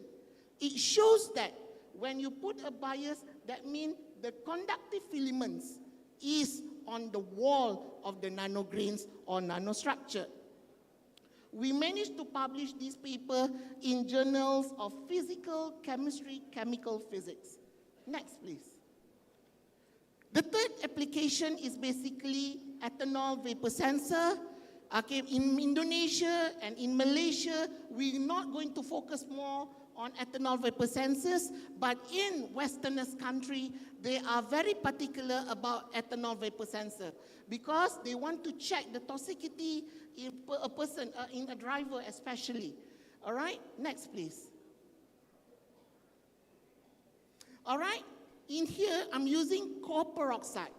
This is CuO, this is Cu2O.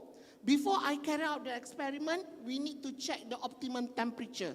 So when I check the temperature for CuO, roughly around 180 degrees. And then for Cu2O, it's roughly about 260 degrees. Next, please. All right, this is the dynamic response of the CuO, the blue color, Cu2O on the red color. So basically, if you can see, I changed the variation or the concentration of your ethanol from 12.5 ppm up until 500 ppm. So 12.5 ppm to 500 ppm, you can see the response is very repeatable. Why I say repeatable? Once you reach 500, then you change the concentration to 12.5, it becomes 12.5 again. So that's why you can see it's a very good trend in terms of repeat. All right, and then this paper we managed to publish in Sensors and Actuators B Chemical. Next, please. All right, this is just an explanation when we have a conductive AFM conductive. So you can see when we bias it, you can see a lot of conductive region. So we found out if you want to publish a papers, please utilize high equipment. Because basically when you start to use an high equipment, not necessarily you have to buy. We do not have conductive AFM in Malaysia. We collaborate. That's why it's important for you as academia institutions to work with outsiders. Especially we are working well with Australian universities. So we said to them, if you lend us your equipment, then we will publish together. This is what strategy, what I made from my team. Okay, next please.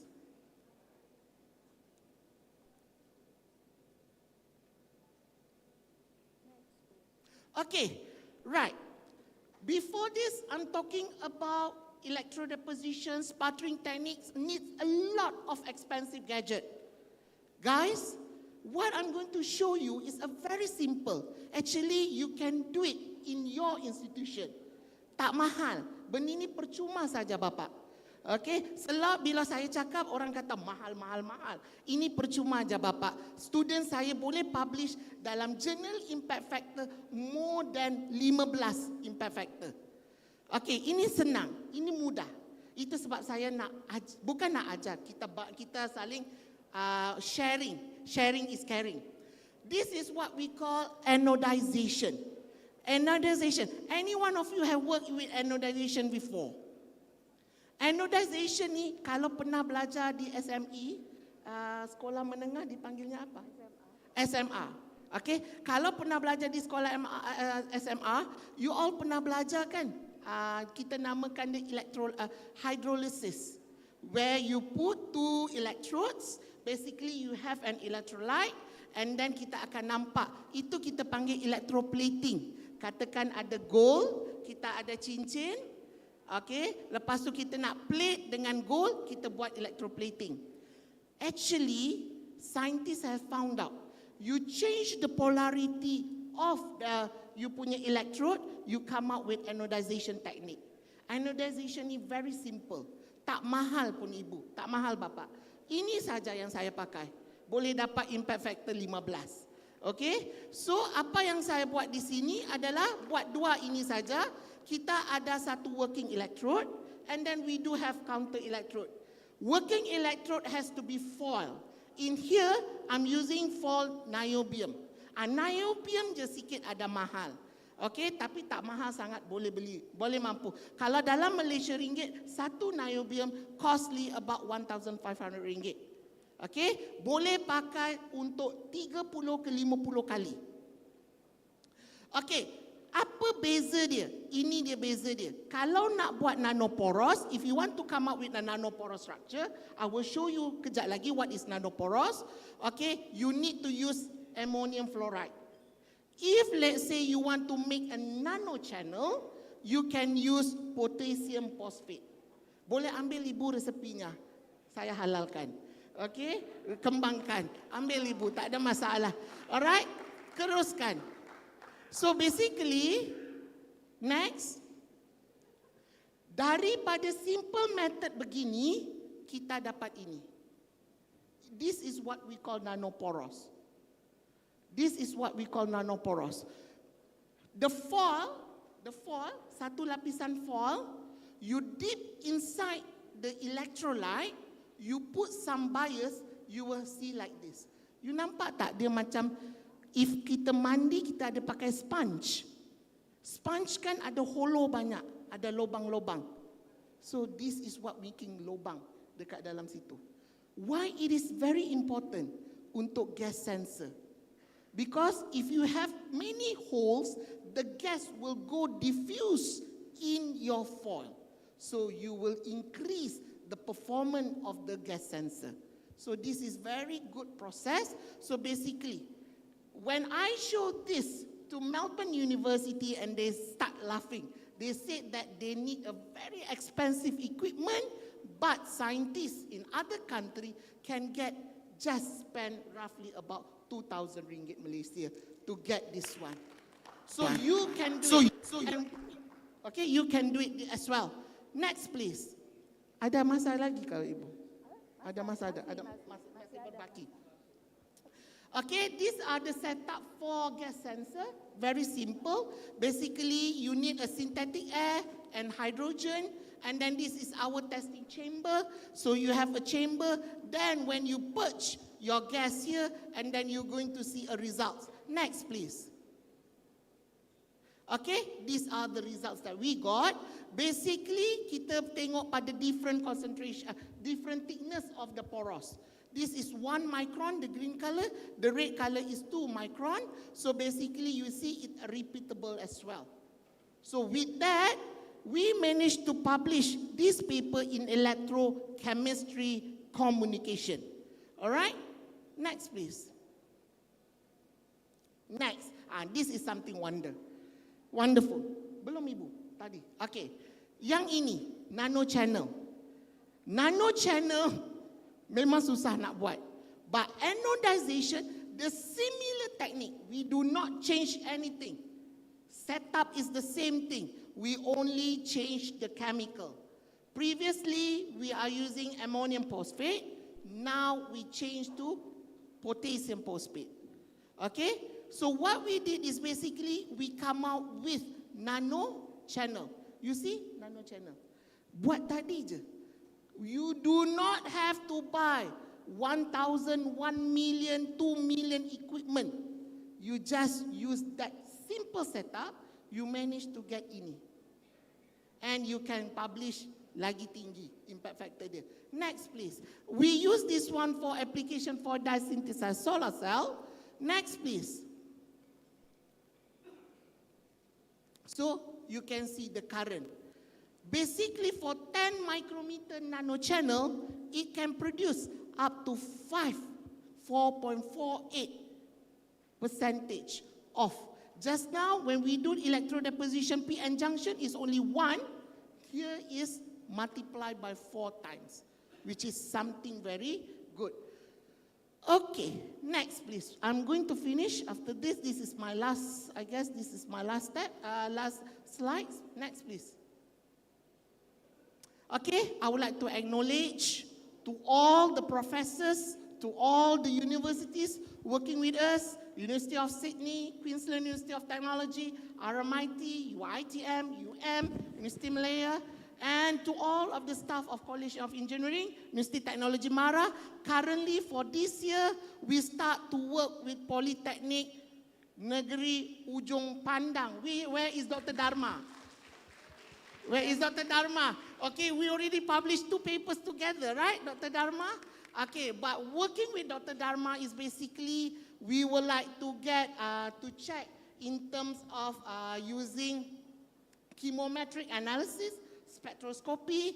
This is something deviate from what we did. We normally do some experiment in the lab. That's why we said to Dr. Dharma, we would like to get something different.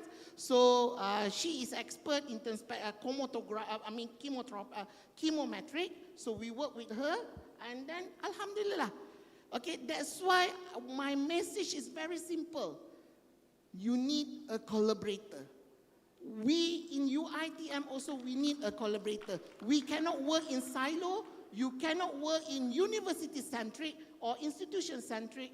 Let's work together.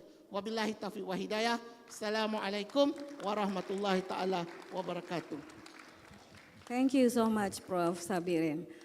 Interesting, a lot of interesting terms discussed, presented by Prof. Sabirin.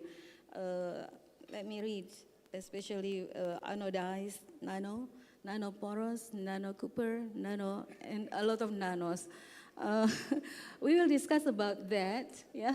But after Prof. Natkin, present, and also after Professor Sakina. Now I would like to invite Mr.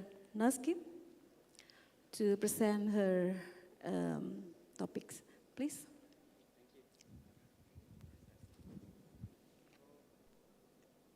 Thank you. Yeah. So I think that would be more relaxed. Okay, I will sit here and then talk a bit by a bit. Okay, so just run from the very advanced technology to something that's more relaxed. Okay, so please upload my slide. Thank you.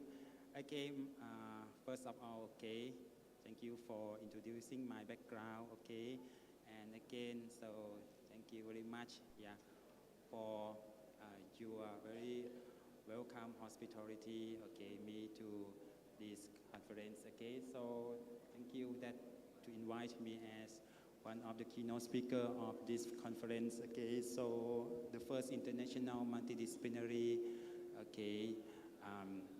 in conference of applied and science, and so so my talk, not difficult, but I will go to in some story from my university. Okay, so please upload my slide. Okay. So if you think about that, if the academic staff, student, and community can work together in any project, that would be very good for the social. And again, I will be the representative of Chiang Mai Ratchapat University to deliver the story of agroforestry project, to you, that I can share and learn from you too. Okay, please, the next slide. Yes.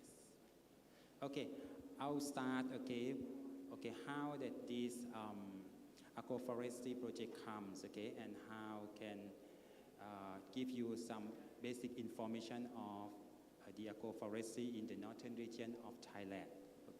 In the second section, I will show you that how my university, work with the community and the student and staff, to do some collaboration, to show and get some idea about the agroforestry project. And the last section, I will deliver about some value of this project back to both community and university, okay? And we'll find that some social innovation of this project too, okay? So next slide, please.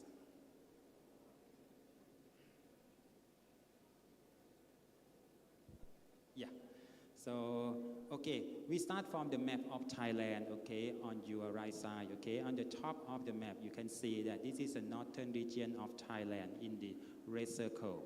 Okay, this is a green area that plenty of the forest. Okay. Even though that forest area in Thailand is quite not that much in Indonesia. Okay, in Indonesia it should be around more than 5 times higher in Thailand. Okay, but now in the northern region, still the plenty of the forest area around 63%. And recently, okay, in Thailand, we have the Thailand forest policy, okay, to say that, okay, so the forest area, you need to, to work together in between community and other authorities, okay, to conserve and increase the economic purposes to get the forest area more than 40% of the total area in this country, okay. So this is the thing that we put in the aim of this agroforestry project. Next slide, please. Yeah. However, okay, if you see that this is a graph show you that, okay, since 1961, okay, Thailand has around 50% of the forest area, okay, and later on, okay, it's dropping. In 1998, only half of the total area, okay, and later the government, okay, has introduced the reforest project to increase the area of forest in Thailand. However, it's still under the policy. Currently, okay, there are a lot of issues in the northern region of Thailand. Deforestation is one of the big issue that, okay, the community people, okay, they don't rely on the policy. More than that, okay, there are some man-made and natural firework in that area, causing a lot of the negative impact to the villages, okay. For example, in the rainy season, they have a lot of the, strong flood to the village, destroy a lot of the rice field, farm, and houses of the villagers. Another issue is about the health issue, okay. In the summertime, okay, there are the issue of the microparticle, PM2.5, okay, in that area. That's caused the health issue to the local people and the people in the neighboring country, okay. So the statistics show you that, okay, in the last 2 years, okay, so there was an increase in the PM2.5 in Thailand, in particular in the northern region, okay, which is exceed the World Health Organization recommendation. So this is a risk of our health and environment in that region, okay. In this case, this come to that the collaboration, okay, of the university and the community. Okay. Thank you. Next slide, please. Okay. So, okay, when we work together between university and community, okay, so the local people as well as the local government, okay, so we have the consensus that, okay, forest is the thing that we need to conserve.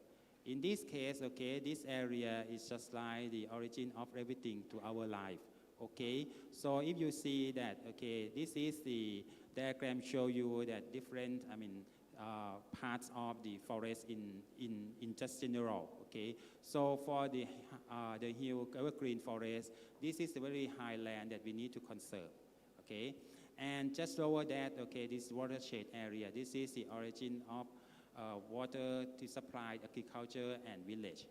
Say, down to the hillside farming as well as the rice cultivation, okay, there are some local people, okay, settle there to be the, village to support the, agricultural activities as well as their life. Okay, so just imagine that this is the very big classroom that allow that not just only the community but university, okay, academic staff and the student that can use this area, okay, to study, to learn and share together with the community. So we finally talk to, academic staff in the uni as well as the student that, okay, from different disciplines that we work together in the same project. So finally, this project is a unique project that allow everyone in the university to learn and share, okay, because the issue is affect all of us. Okay, next slide. Yeah, and finally, okay, we have introduced the agroforestry, which is the land management that combine the trees, animals, feeding, okay, crops, and okay, living in the communities together. However, okay, this not just only enough, because university is the center of innovation technology. So for the agroforestry project, we need to support, okay, with just some or like the basic technology or advanced technology to support the community. Okay, depends on the field of study.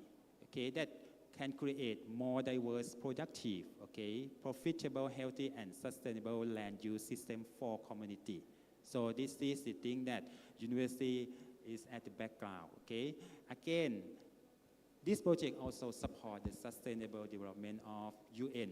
Okay, for example, okay, if the local people can use the forest wisely so that they will get an income from the forest products, okay? So the forest can capture the carbon, okay, and storage the fertile soil, okay? They can get some medicinal plants in the forest, and also this can serve the biodiversity, okay, both wildlife and indigenous plant in the forest, okay? This is the benefit that, okay, that our project will support. Okay, not just only learning in the community, but also, okay, the world sustainable development. Okay, next slide, please. Okay, so this is my workplace. Okay, Chiang Mai Ratchapat University. Okay, is the northern region of Thailand, and we are the community development university. Okay, so we support the university, this community with the, service and research, okay, in 4 dimensions. The first thing is natural.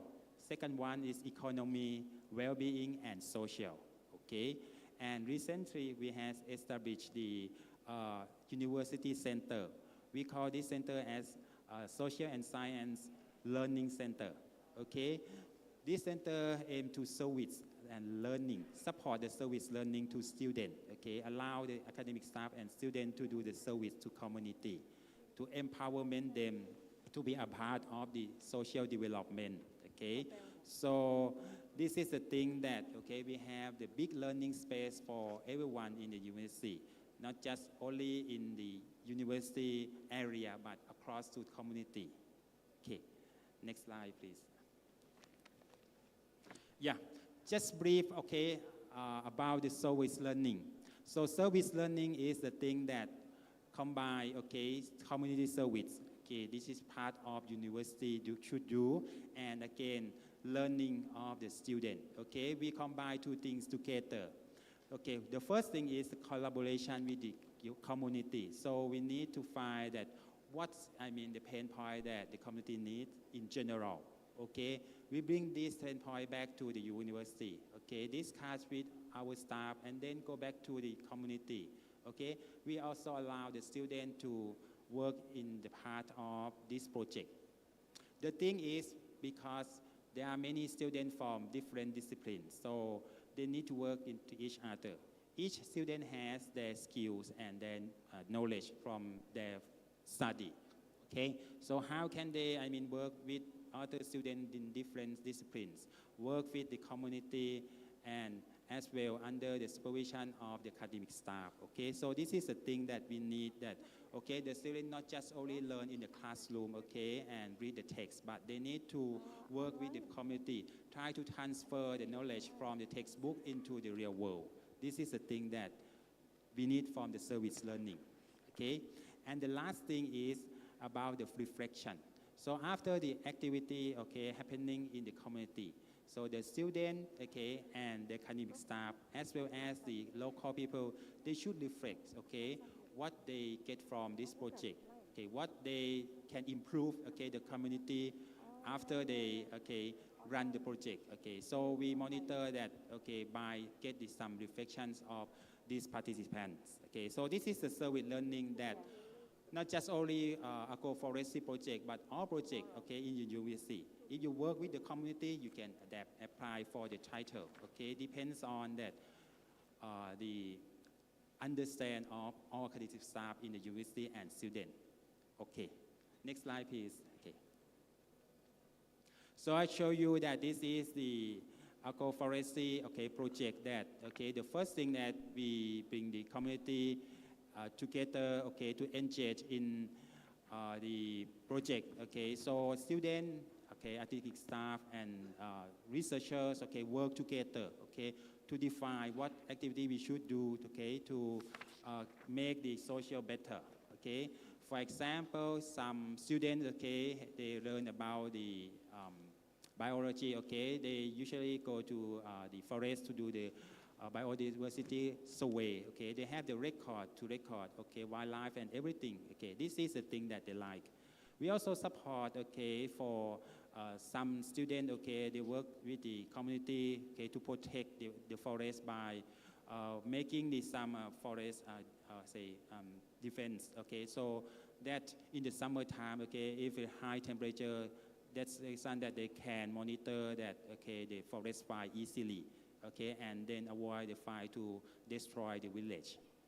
Some students, okay, they also support and promote the ecotourism, tourism in the forest, okay, and some also, okay, educational students, they also focus on how they can make these learning lesson to the school, okay, just around the forest, okay. So the student in the next generation that they can understand and know why they need to conserve the forest, okay. And other, for example, business student, they can support by promote the local enterprise, okay, for some thing from the forest, okay, they make the new products and then promote the, local enterprise, okay. So this is the thing that, okay, we get the benefits a lot from agroforestry, but we need to do it systematically, okay. So everything should be in a holistic one that we go into the same direction. Okay, thank you. Yeah, next one. Okay. The thing that the university need to communicate well to public is, okay, so we need to do some activity. For example, in my unit, okay, next week we will have the regional conference and symposium of botanical exhibition, okay. We will report the progress of the agroforestry project as well as the success of some area, okay, in the northern region, okay. We invite the community to learn and share their experience with our project. So this is the thing that we can deliver our social service to the public, okay. In more than that, okay, for the advanced research, okay, we have another institute called Asian Development Institute, okay, to promote the renewable energy for the remote area, okay. So they usually, okay, they call their college technician, okay. So they work, okay, with the community technician, okay, to build something. For example, the solar panels to, save the energy because in the remote area they don't have electricity much, okay. So they need something that they can support their daily life, okay. And again, for the air quality, we have a lot of the station in the community to record and monitor the quality of the air, including the PM 2.5, okay. So this data will go to the university as well as we can report to the other parts of the world, okay. So this is a thing that we can apply science technology, okay, to support the community. Yeah. Next slide, please. Okay, so we have done a lot of activities in the community. The thing is we need to analyze it. What is the value of this activity that we give to the community and how it can improve our education in university. Okay, so value is the thing that we need to analyze. Okay, based on the Professor Potter, okay, from economics. So he stated about it. Okay, activities start from the forest, okay, to our education engagement with the community. This thing has a value. So we define this value that we have, okay, not just only learning in the university, but again, learning in the community too. Next slide, please. Yeah, you can see from this summarized, okay, so we say that, okay, in the forest, there are so many resources, okay, so the community, normally they have plenty of resources, but sometimes that they misuse it, okay, so multidisciplines of study and research, okay, from school, polytechnic, university work together, okay? So we try to, allow students from multidisciplinary, okay, to work with the community. In particular, okay, agroforestry activity. So in this part, okay, we need, applied science a lot from agriculture, okay, from the what else is basic science, environmental science, okay, engineering, okay, to support for the agroforestry project, okay. So this is the thing that, in the final stage, okay, we also require that business student, okay, to support for the community marketing, okay, co-brand, set the standard on online marketing. That's the community, they also require a lot. Okay, this is the thing that, this is the whole chain of our project, okay, that, okay, allow, okay, community and multidisciplinary to join for the university project. Okay, next slide, please. Yeah, okay, the thing that, okay, how university can make our student to be the social engineer. Social engineer concept is about the person that who can care about various issues in the society, okay? So now that the student in the university, you know that sometimes they just only interested in the mobile phone, okay, and information, everything, but they have never learned, okay, for the social outside the university, okay? In this case, we introduce the social engineer to them so they can make the better community, okay? One project that, okay, many students from this different disciplinary work together, okay, this Green Road project, okay? The Green Road project starts from the civil engineer, okay? So they would like to reduce a lot of the plastic bag in the city, okay? So they brought the plastic bag, okay? And then they have the environmental engineer, okay, to work together to make the bricks, okay? So you can see in this slide that the brick, the shape is like the cats, okay? So the cats can make for the road. And later, okay, this go to the education. Okay, students in education, they can use this brick to make the playground for the student in school. So this is the thing that they work together. But the thing that they need to work, okay, and share their experience. So the thing that they will, build the social engineer for this, our community. Next slide, please.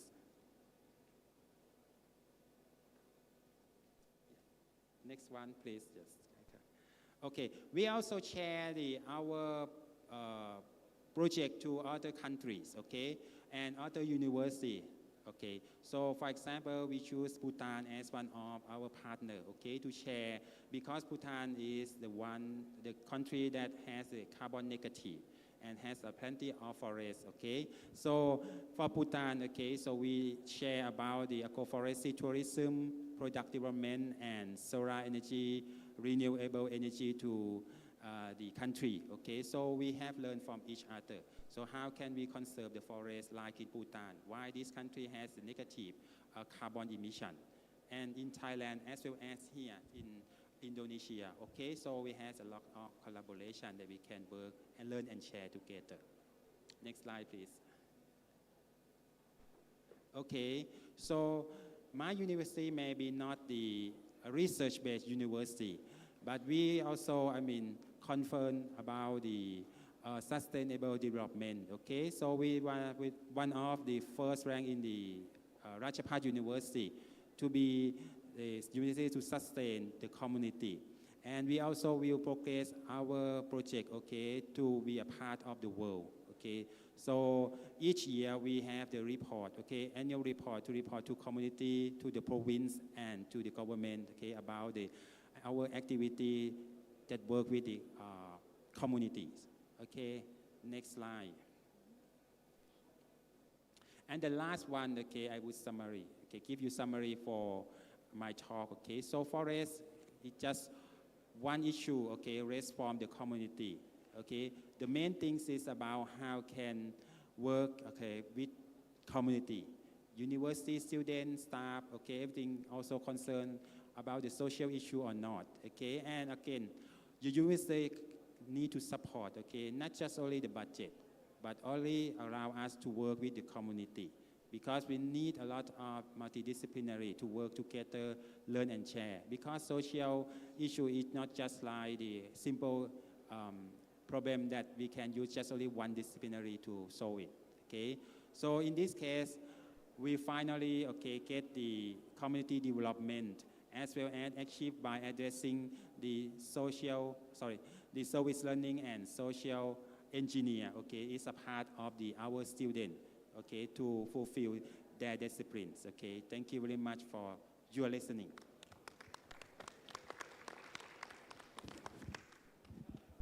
Thank you so much, Professor Naksit. Talking about the agroforestry, yeah, so how we could engage community, academics and students and local government that to build the to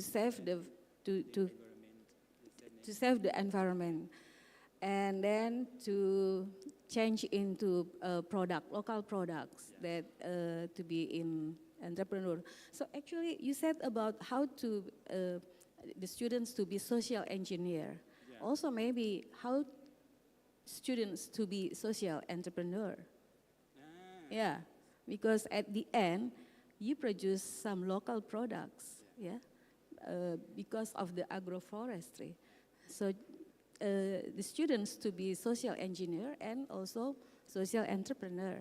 Yeah. Okay, so Miss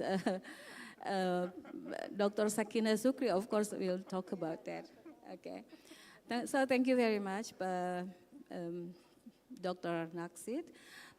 Next, I would invite Dr. Sakina Sukri to present her topics for 20 minutes, please. Pertama sekali, aku mau, Prof Naksit, I'll be mixing English and Malay. Okay? Alright, pertama sekali aku mau berterima kasih kepada Allah SWT giving me opportunity, peluang untuk berada di sini. Mau berterima kasih juga sama ibu bapa aku kerana selalu mementingkan pendidikan. Education is very important. Berterima kasih juga kepada suamiku for 17 years together. And terima kasih juga kepada organizer untuk menjemput aku ke sini untuk memberi keynote speaker about sustainability. And horrible guests, hadirin hadirat. And I will start my presentation on sustainability entrepreneurship. Alright, in Malaysia, my major and my minor is management or business or marketing. Well, a bit different with Prof Sabirin and Prof Naksit on their major. But for today, we will continue about sustainability and how they impact the earth and environment and how it can sustain the small businesses. Okay, next slide, please.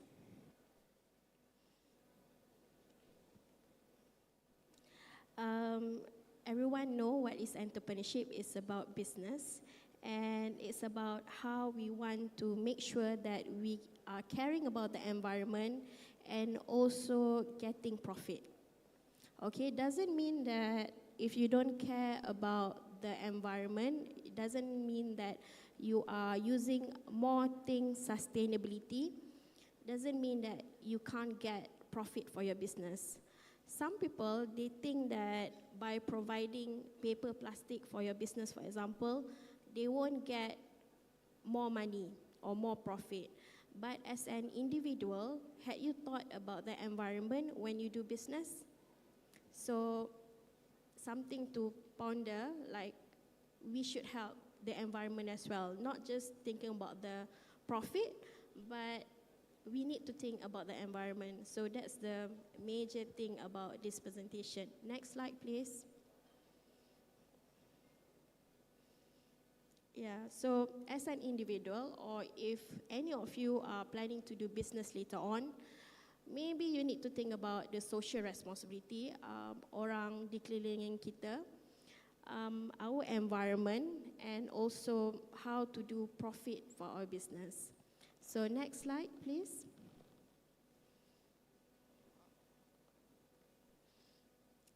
Enggak ada slide ya. Okay, next one.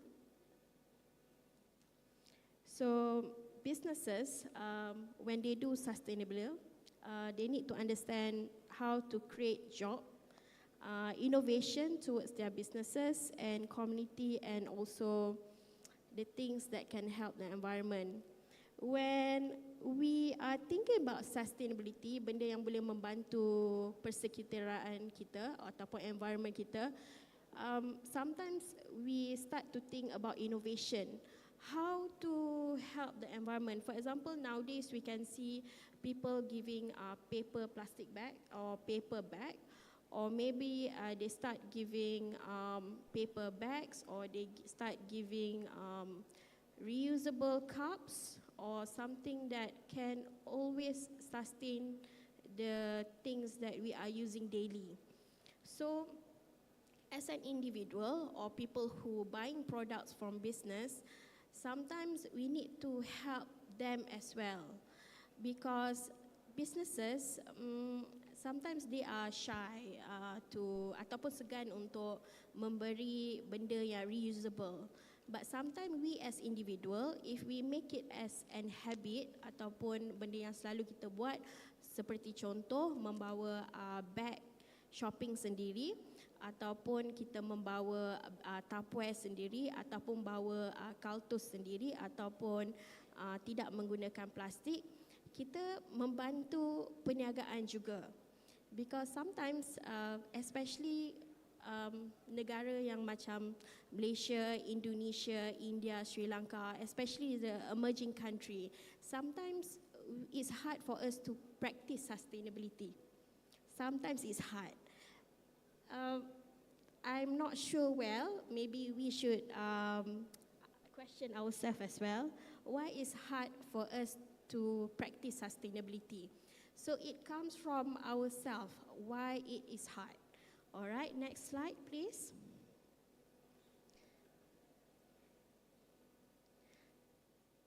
So small enterprise, especially like Indonesia, like a very huge country, we can see so many toko-toko kecil, yeah? Not like in Malaysia, not like in China, but in Indonesia especially. There's so many small businesses. But have you seen these small businesses, how they are doing to help the environment? So something that we need to encourage them as well, to make sure that they are creating sustainability in their business forum, okay? Because not everyone is educated, and not everyone have the understanding of what's the meaning of sustainability. But we do know that sustainability is very important in terms of our environment later on. Okay, seperti contoh sampah-sampah di sungai, all of that is very bad for the environment. Okay, next slide. So, for example, businesses, they can go for green technology, resource conservation, and a lot of CSR activities, like Prof. Nasir said just now.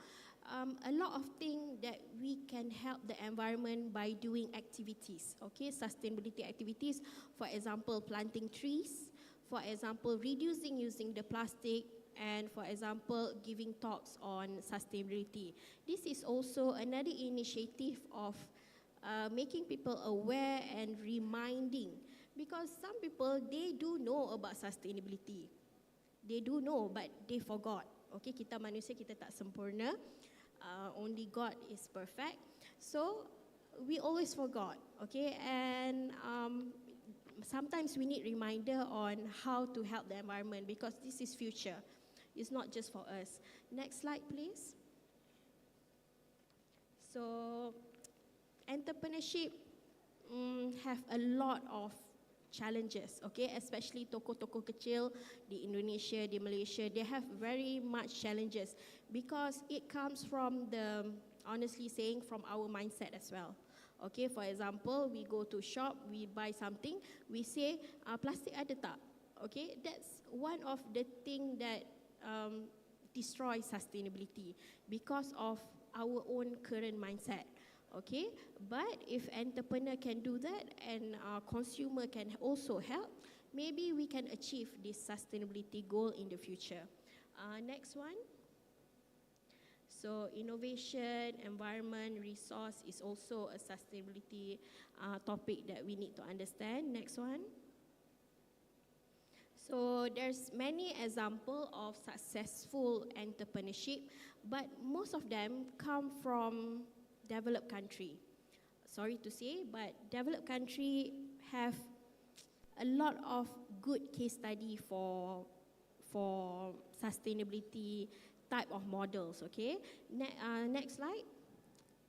For example, Patagonia is one of the clothing brand, okay? So for the clothing brand, for example, Patagonia, they use 100% renewable electricity and materials that is not harmful for the environment, okay? Because people like us, we especially, I don't know, for women or online, we tend to buy a lot of clothes, okay? Honestly saying, clothes are a waste, okay? Except if you reuse it many times. But most of us buy clothes. But had you thought about how the clothes are being produced? Had you thought how many times you will be using the clothes?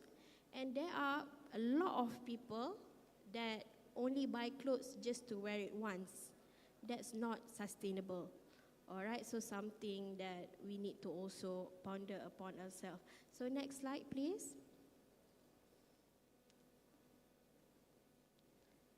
So another famous brand, which is from America itself, called Tesla. Tesla is a UV car. Have you heard? Yeah, it's a very famous UV car.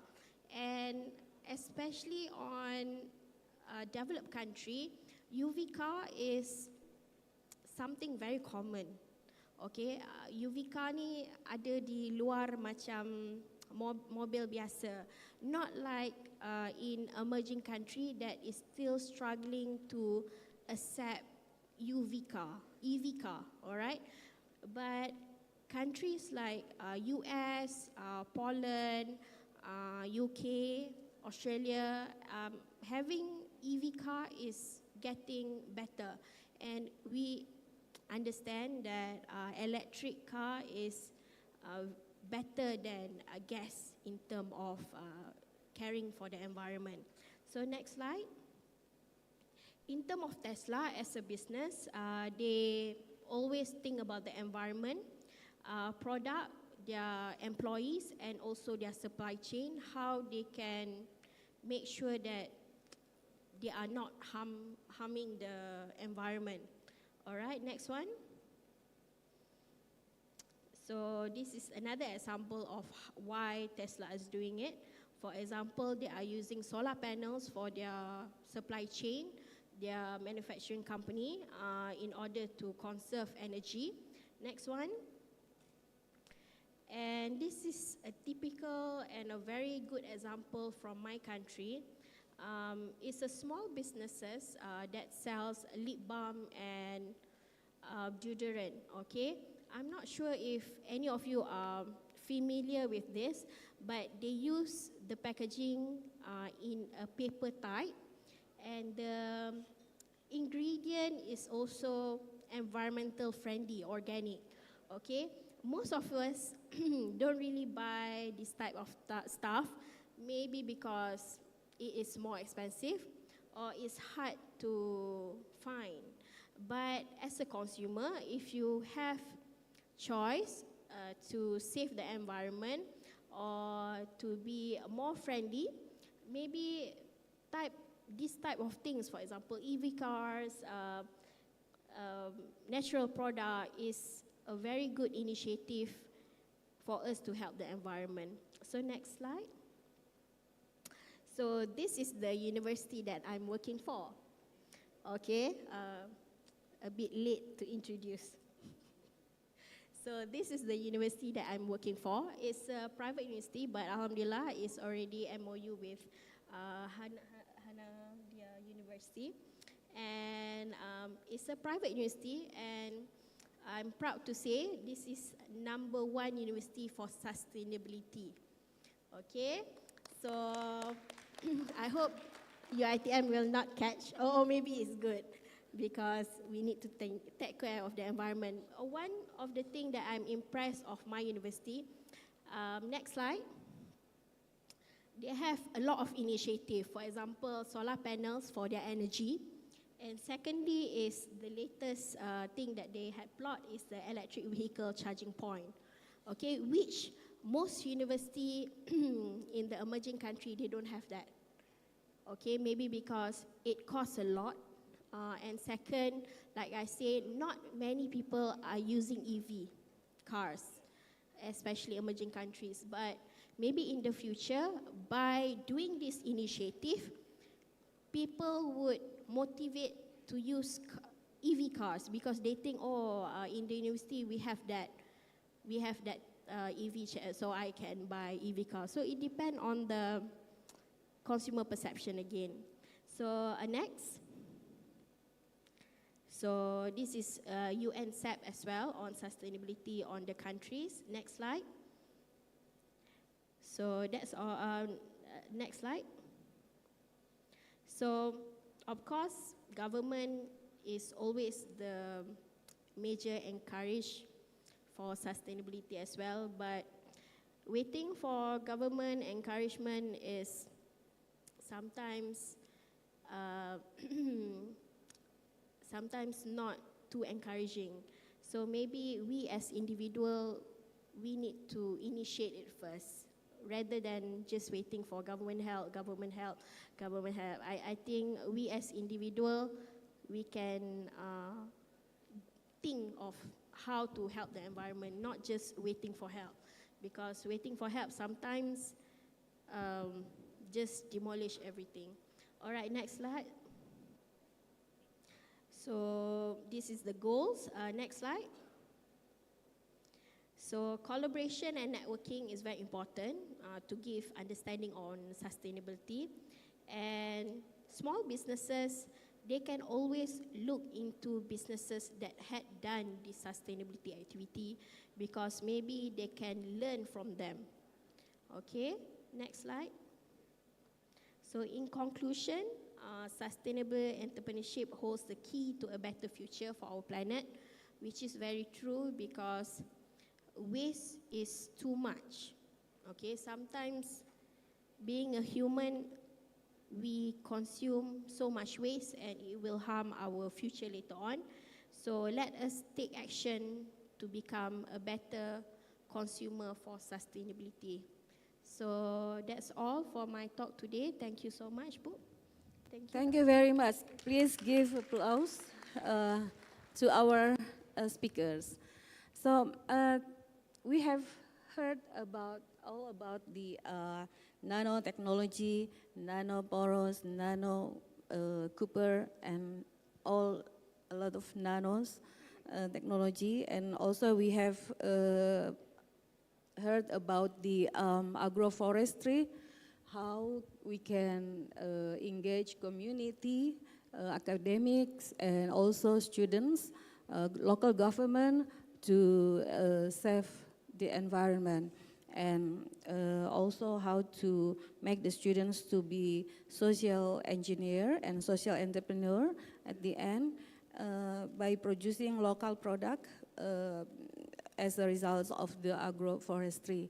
And then we also talk about, Ms. Sakina talk about the sustainable entrepreneurship, how the business people would take a role in save the planet by using the, not using the plastic bags, not using the plastic resources, and also using the paper bag in their business.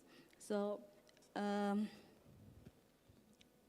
we come to, so that's, I think that's all what I could conclude from our speakers. Now we will invite all the participants who would like to ask the questions about the topics that we have discussed. We still have about 40 minutes, no, 50 minutes to use the time for our discussion. So we come to question session. Please raise your hand. I will first, I will invite Bapak Ibu dari sisi kiri, sisi tengah, dan sisi kanan.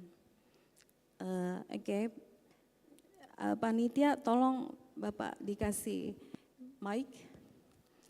Dan please introduce yourself, Pak, before asking the questions. Oke, Bapak, oh Ibu, Oke, Ibu dulu, kemudian Bapak, kemudian maaf ini jarak jauh, mungkin saya kenal wajah tapi karena jauh jadi tidak jelas. Sebentar Ibu, kemudian di tengah sini ada? Dari ujung sisi kiri? Oh baik, Pak Wahyu, I can see this, Pak Wahyu. Silakan Ibu. Please introduce yourself before asking the question.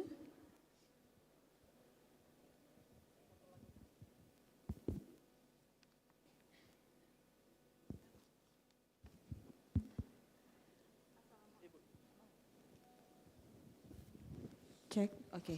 Assalamualaikum warahmatullahi wabarakatuh. I will introduce myself. My name is Aprizawati, and this is my team. We are from Bengkalis, Pulau Bengkalis, Riau. Ya jauh kami datang ke sini. Wow, yeah. Dan sangat menyenangkan. Baik, pertanyaan saya mewakili teman-teman saya ingin bertanya kepada Profesor Naksit from Thailand. As we know that Indonesia has huge forests, so I just want you to give your point of view about my country in managing the forest. Is it successful or not? Then in our campus, we implement a green campus by planting trees as a symbol to create a beautiful environment.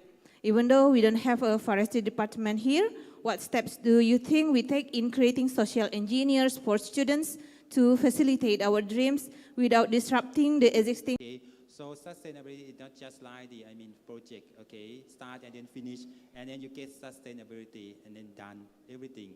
So it need to conserve everything, okay, not only in the community, but our students, they need to, change their mindset, okay. So we need to conserve from generation to generation, okay, from you to your student, from your student to next generation. So in this case, I think that, okay, it will, last forever for the, sustainability. Yeah, thank you. Another question, how long would the agroforestry will take time? Okay, for this project, okay. Yeah, for this project. For this project, okay, so normally, okay, so now we are in the progress, okay, so we start this project before the COVID-19, okay, and we still run this project. so this project, okay, not just supported by the university to run, okay, but from the other non-organization government, from the industrial partner, okay, every section in the social, okay, take part to support this project. But the main thing is we focus our student. Yeah, the sustainability is our student to, be the sustainable person. Okay, their mindset is come first, because this is our aim that to, promote our student to be the, the sustainable person. Yeah. Okay. Okay, thank you, Mr. Raksit. Ibu Afriza, Ibu Afriza, sudah terjawab pertanyaannya?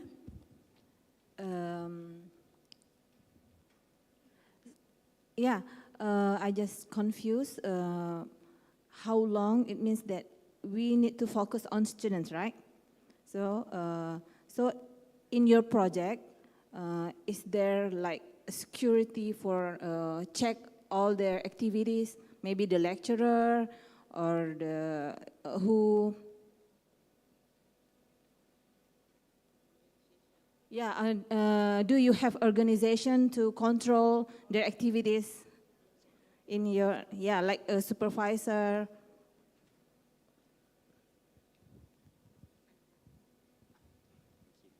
Okay, so we have established, okay, the service learning center. This is university center, okay, that this is a new center that, okay, that handle for the service learning and service to the community. So they introduce themselves to all academic staff, not just only one faculty or any disciplines.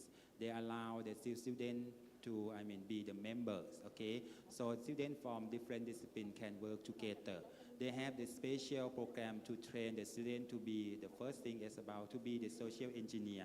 Next one, okay, how that they can engage with the community. Okay, so not just only a co-forestry project. This is not only one project. There are so many projects in this center. Okay, depends on the student interest. Okay, and they can choose any. Okay, so but normally, okay, this center, the student will work in across the discipline, not just only within, the same field. Okay, and the student, okay, they also need to do the, report. Okay, they can work with the different, the staff from different, faculty. Okay, so they can report to the center. Normally, we set up the mini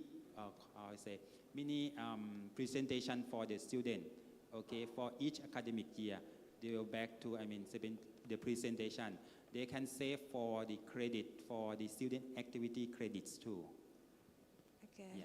Okay, thank you very much. Maybe we can apply your project in our campus at Politeknik Negeri Bengkalis. Thank you.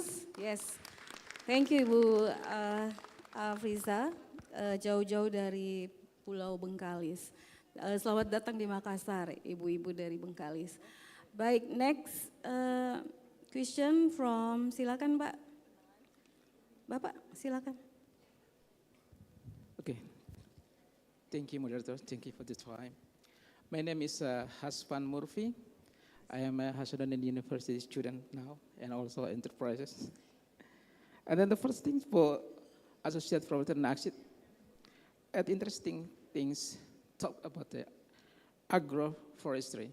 But I said in your presentation that just collaborate university with the community. Why don't you think to expand to collaborate with the industry to give them more impact for the society? I mean that if you collaborate with the industry, like a palm oil plantation, it gives them more impact for us. But if you just talk about the community, it's limited, your capacity, limited your ability, the limited impact for the world. So just think that to make a collaborate more and then collaborate with the industry, specify the industry, have the field work with the forestry. Because if you talk about the forestry, they have a similar impact for the same as in the Southeast Asia country. We have a problem with the deforestation. I think that is for the Professor Naksit. And then the Associate Professor Sakina. That I want just talk about the carbon emission. Carbon emission is related with the industry. In the industry, we have the carbon emission and related the cost of the industry, how they work. If they have a carbon industry index, it is related to deduct the cost, especially have the special loan, and then they have a provide the lower carbon emission, they have like a subsidy. And then also like I said that before, that for the palm industry, they already counted how many the impact for the carbon emission if they open the field and they're doing the deforestation. I think that's important for us. In this, if you apply like a parameter for carbon emission for such a kind of industry. I think that's all. Thank you, moderator. Thanks you for all. Assalamualaikum warahmatullahi wabarakatuh. Waalaikumsalam warahmatullahi wabarakatuh. Pak Hasan ya, Pak Yes. Hasan Yep. from, I'm sorry, I didn't get where you from. Hasanuddin University. Oh, Hasanuddin University. I'm a student. Oh, okay, so he's from Hasanuddin University, as you asked before. Okay, Mr. Naskit, did you get what he asked for?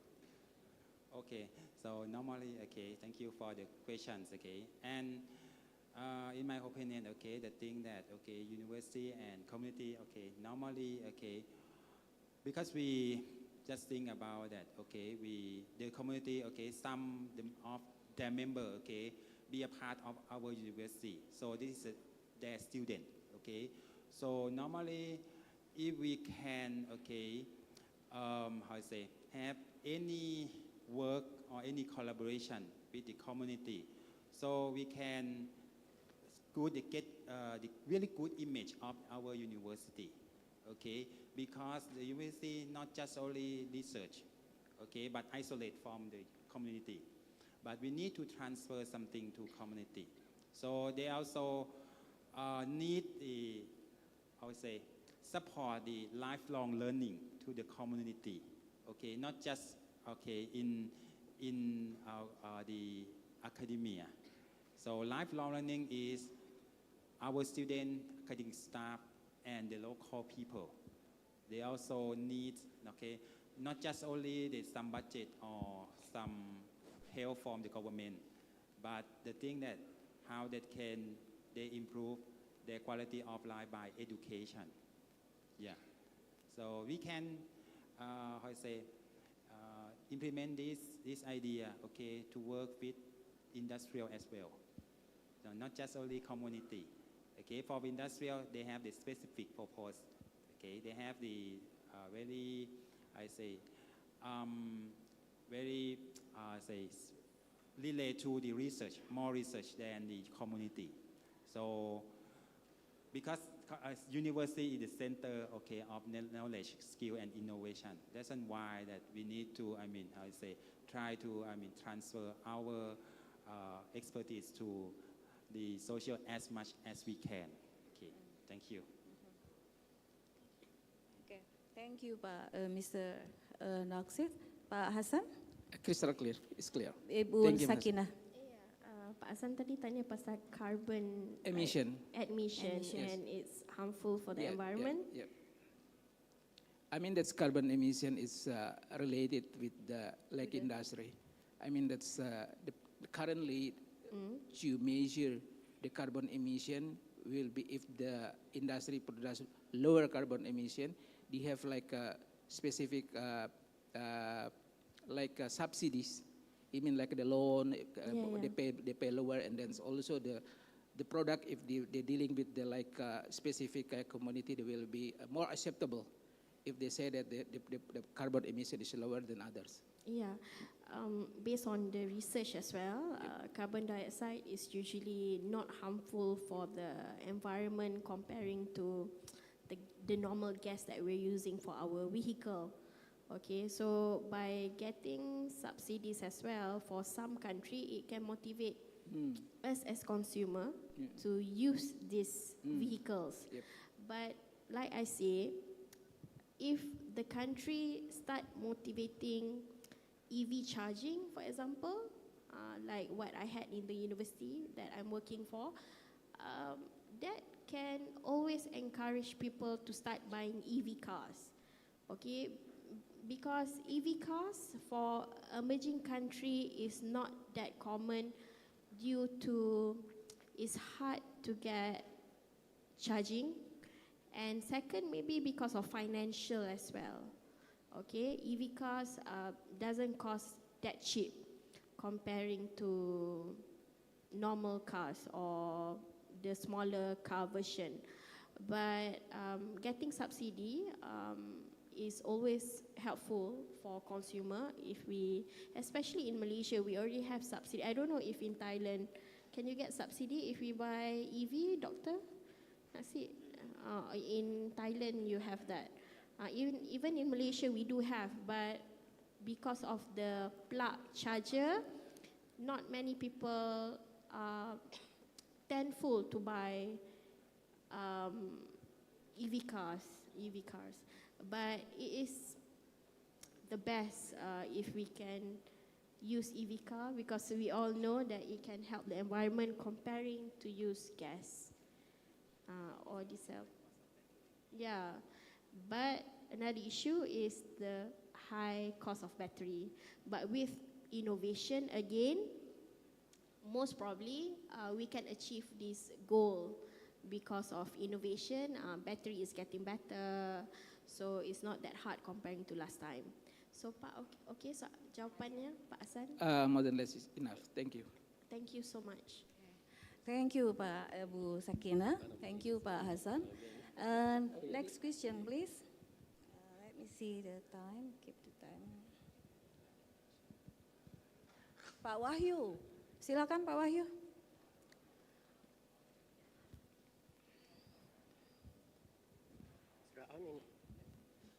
Ya, terima kasih.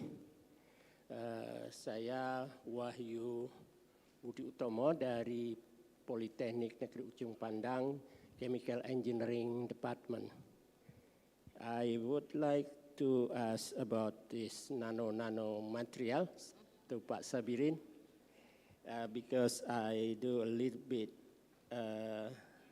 research close, not very similar, not 100% similar, but close to that.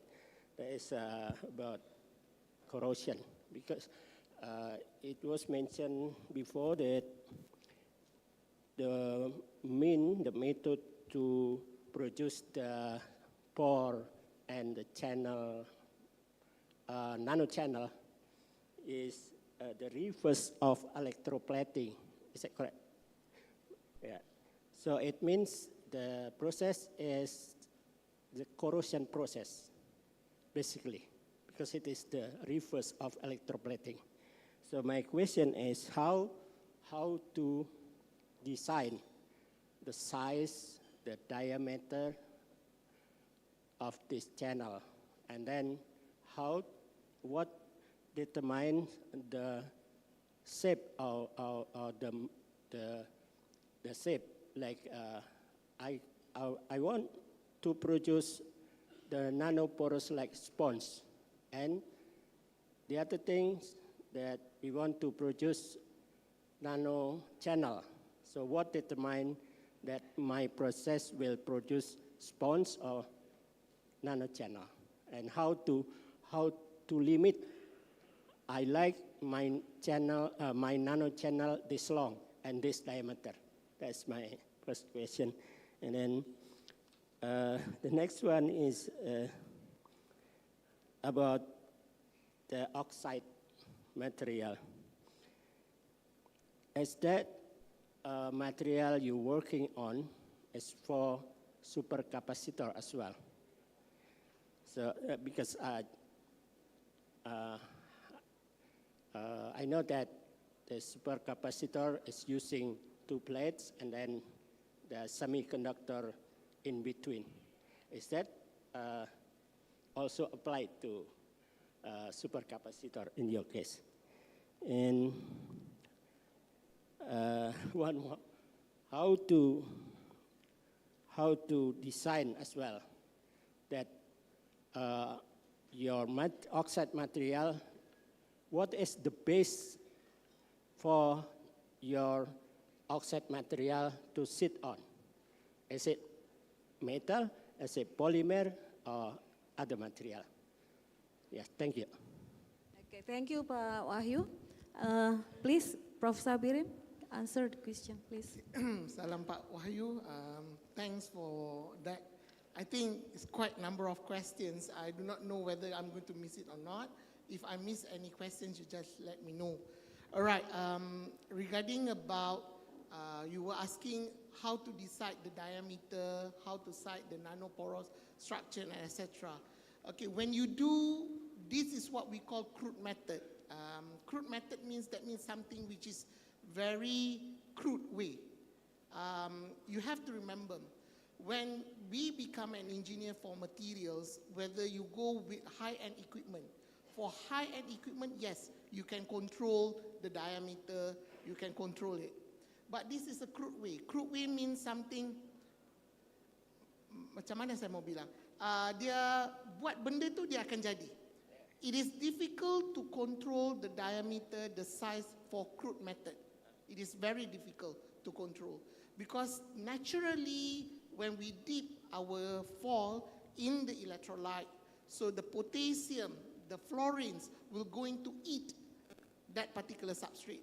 That's why it's making a hole or nanochannel or nanotubes. That's why it is more dependable on what type of application you want to use.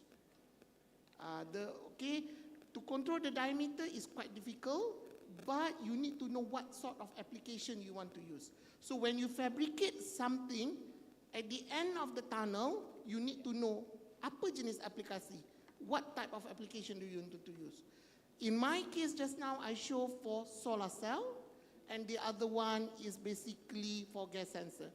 So for gas sensor and solar cell, they won't care in terms of diameter and etc. Because for solar cell, we want to absorb a lot of dye. So that's why we have a lot of nanochannel, so we will absorb a lot of dye. For gas sensor, because we want to expose a lot of gas particle, so that's why it goes with nanoporous. Okay, that's one thing. Another question, Pak Wahyu are asking. Supercapacitor. Okay, supercapacitor. There are two terms, superconductor, or you are asking me a supercapacitor? Supercapacitor. Supercapacitor. Okay, right. If you're talking about supercapacitor, you are right. We have a two plate and then metal oxide in the middle. Currently, I'm not investigating on supercapacitor because the thing is, okay, you are talking about high permittivity, is it? High capacity. Yeah, high capacitor, high permittivity, epsilon, the epsilon number, is it? Okay, in my master's, I did that, but for my, later on, I did not do that. For high K capacitor, normally metal oxide like hafnium dioxide, zirconia dioxide, that is the best one. But for copper, for zinc oxide, I don't think that is good for high K capacitor because the permittivity, the epsilon, for silicon dioxide, the epsilon is only 1.2 EV, so it's not really good. They normally go with hafnium dioxide and zirconia dioxide, all right? And then other question, Pak Wahyu? Yeah, the first one, is it correct that the reverse of the electroplating is corrosion process? Yes, okay. Actually, in order to avoid corrosion process, then we do electroplating. Yeah, it reverse. Yes, it reverse. Because you electrode plus something because you want to plate another metal on top of another metal. All right, that is electroplating. You are referring to corrosions. Normally, I know that because when you have ferrum, besi, okay, corrosion might happen. So in order to avoid that, normally they electroplate with gold or something else. So that is what we call electroplating. So it's a reverse of the corrosion method, actually. Yeah, right. Thank you very much. Thank you. I've answered your questions, right? Yeah. Thank you, Pak Wah. Thank you. Thank you, Pak Wahyu. Thank you, Prof. Sabirin. Okay, we still have another 25 minutes before break, so I would still give opportunities to anyone who would like to ask question. Okay, Bapak di ujung sana. I know I can see you. You are from Singapore, right? Yes. Okay. Please introduce yourself, Pak, before asking questions.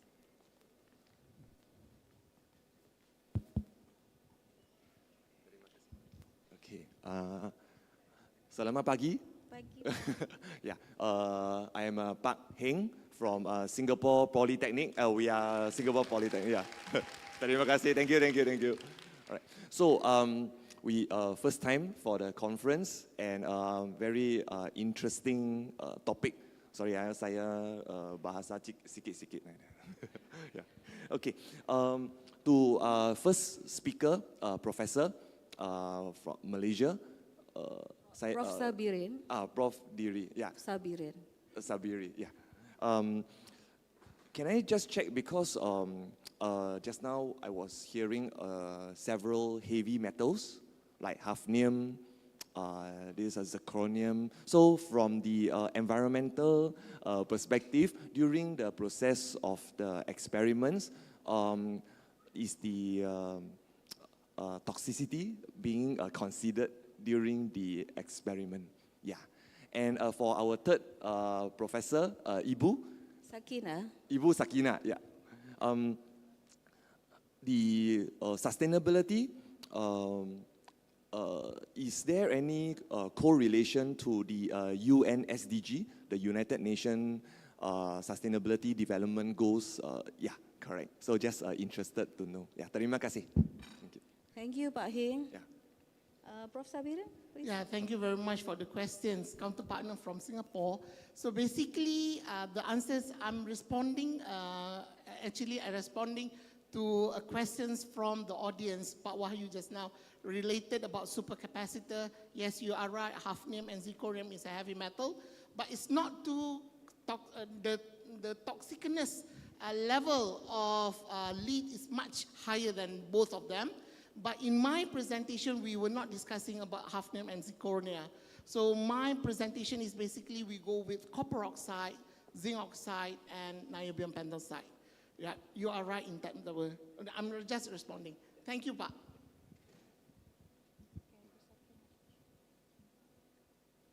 Thank you as well for the question.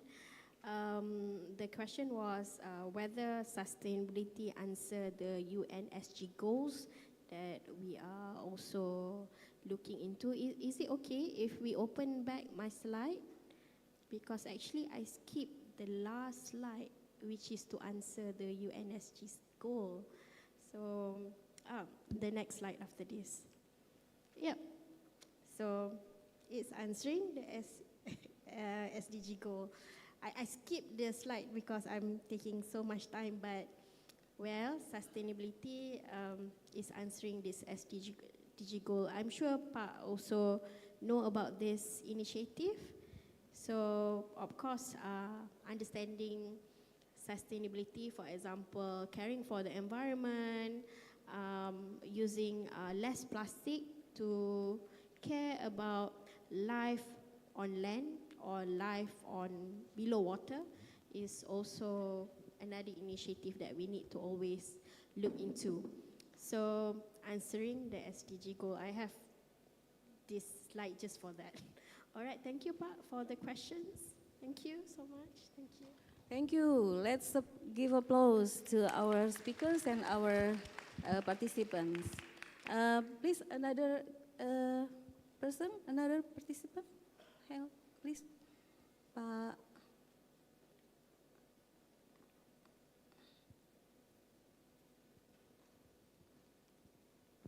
Thank you very much, Mark.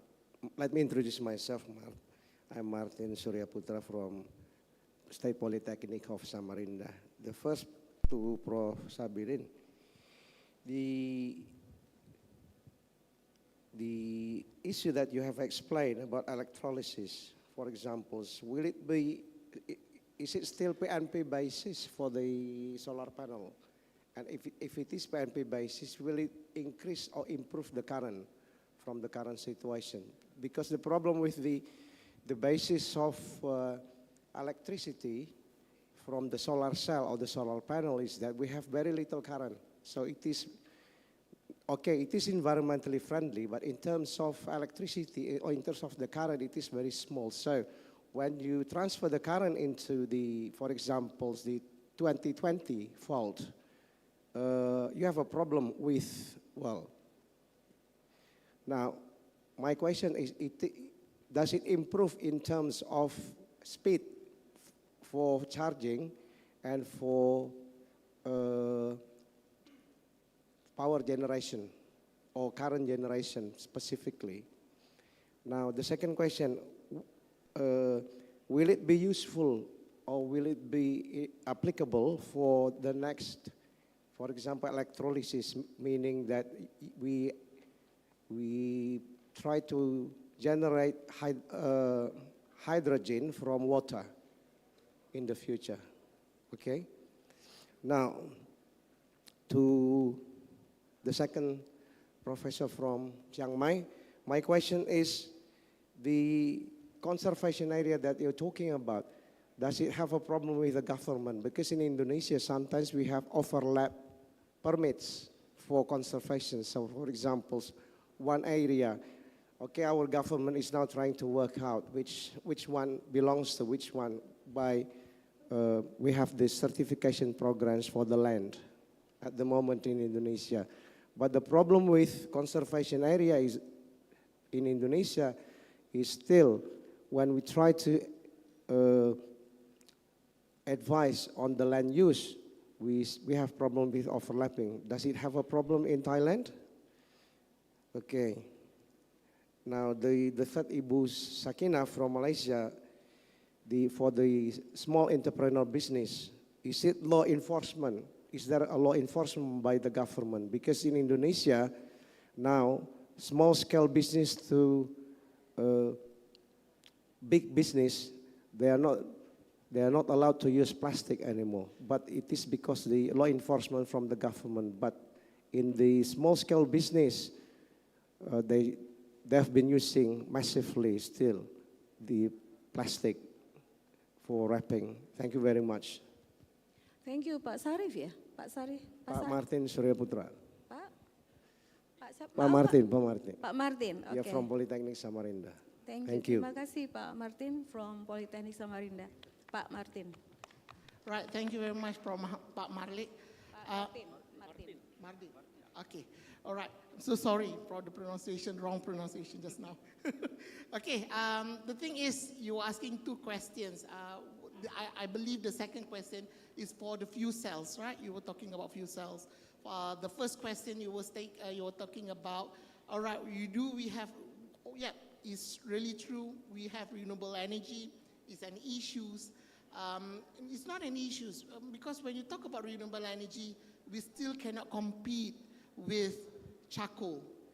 Generations from the charcoal, we burning the charcoals and etc. I do know that some renewable energy like hydroelectrics, you are using water and etc. Yes, they can generate a lot of electricity. But for solar cells, you are right. Okay, up until now, the average for the solar cells in terms of PCE, power conversion efficiency, is only 25% when you convert. You cannot get more than that. Although there are a lot of research carried out, okay, there is certain limit. One of the limit basically is because of the silicon. Silicon is indirect band gap, it's not direct band gap. All right, so because silicon is that indirect band gap, so basically the wave propagation constant is already demolished during that at certain amount of periods. So that you cannot push it anymore unless people come up with a replacement of the silicon. Why I'm talking about silicon? Every solar panel nowadays, you are actually, I can surely say that 98% come from silicon. Yang kalah hitam atas bumbung itu, semuanya datang daripada silicon. Why silicon? Silicon come from sand. Sand is very cheap. You can find any place in the world, you boleh dapat jumpa pasir. That's why it's very cheap. People have said that there are some literature was saying that the way forward is basically you need to change to gallium nitride, gallium arsenide, and etc. But it is very costly. All right. Currently, when you talk about solar cell, if you want to have solar panel on top of your roof, you need to spend a lot of money. You need to spend a lot of money. And when you do energy harvesting, it takes a lot of time, a lot of months, a lot of years to compensate of what you have paid for the solar panels. That is the issues nowadays. All right, but I do believe that advance of the technology, advance of the research, we will penetrate. We will try to get something. That is my point of view. I absolutely agree with you. The numbers is not that great, but we need to have some backup. Like wind, tunnel wind, everything. In fact, in Indonesia, Makassar, you have 2 turbines for the wind turbines, right? So I do know that. So yeah. You cannot really depend on that particular renewable energy at the moment. But I do believe as advanced technology move on, yeah, you should. We can somehow or other improve the efficiency, and what we will get. That is what I said. More importantly, that every country in the world, or every institution, or every academia institution need to focus on this particular issue, right? Okay, and then for the cell fuels, yes, you are right, but the cost is very expensive at the moment. The fuel cells, the cost is very expensive. But I do notice that in, for example, Sarawak, they have fuel cell buses operate around Bandar Kuching. Okay, I know that in Dubai, they have a lot of cars using fuel cells as well. So, but the technology is there, sometimes whether the country can afford or the person can afford to buy, like EV. Not everyone can drive an EV car. Okay, it depends on the status of economics. You cannot compare developing country with a developed country. It's totally 2 different things. Right, I hope I answered your questions. Thank you. Thank you, Prof. Sabirin. Please, Pak Naskit. Thank you for the question. Okay, I will give you in detail, similar in Indonesia. Okay, Thailand has also the issue of the misused land. Okay, so for the evergreen forest, okay, so the government don't allow anyone to enter because this is a very strict and reserved area. But for the, unused land or reforest land, okay, this area, they allow the, for example, the highland people, okay, the villagers to, do any activities that still sustain for the land, okay, for example, the safe agriculture, okay, organic agriculture, okay, for the, conservation of the any medicinal plants that possible. So in this case, okay, some that, okay, villager and the highland people, because of the sometimes that, okay, they follow the traditional agriculture, okay. After, the plantation, they just only burn everything, okay. So in this case, we, okay, university and the student, okay. So we work with them, okay, try to give them the new mindset of the sustainable, okay. So we introduce that any research, okay, any, participatory research with them, okay, to allow them to change, their behavior, which take time a lot, okay. So from using a lot of chemicals in the land, okay, so if we introduce the organic one, okay, they will take time, okay. But finally, okay, so after, successful in any area, so we also, communicate to other areas, so they follow this step, okay, and then finally we still, increase the land, safety land, and sustain for the. Thank you, Pak Naksit. Bu Sakina? Pak, thank you so much for the question. To understand the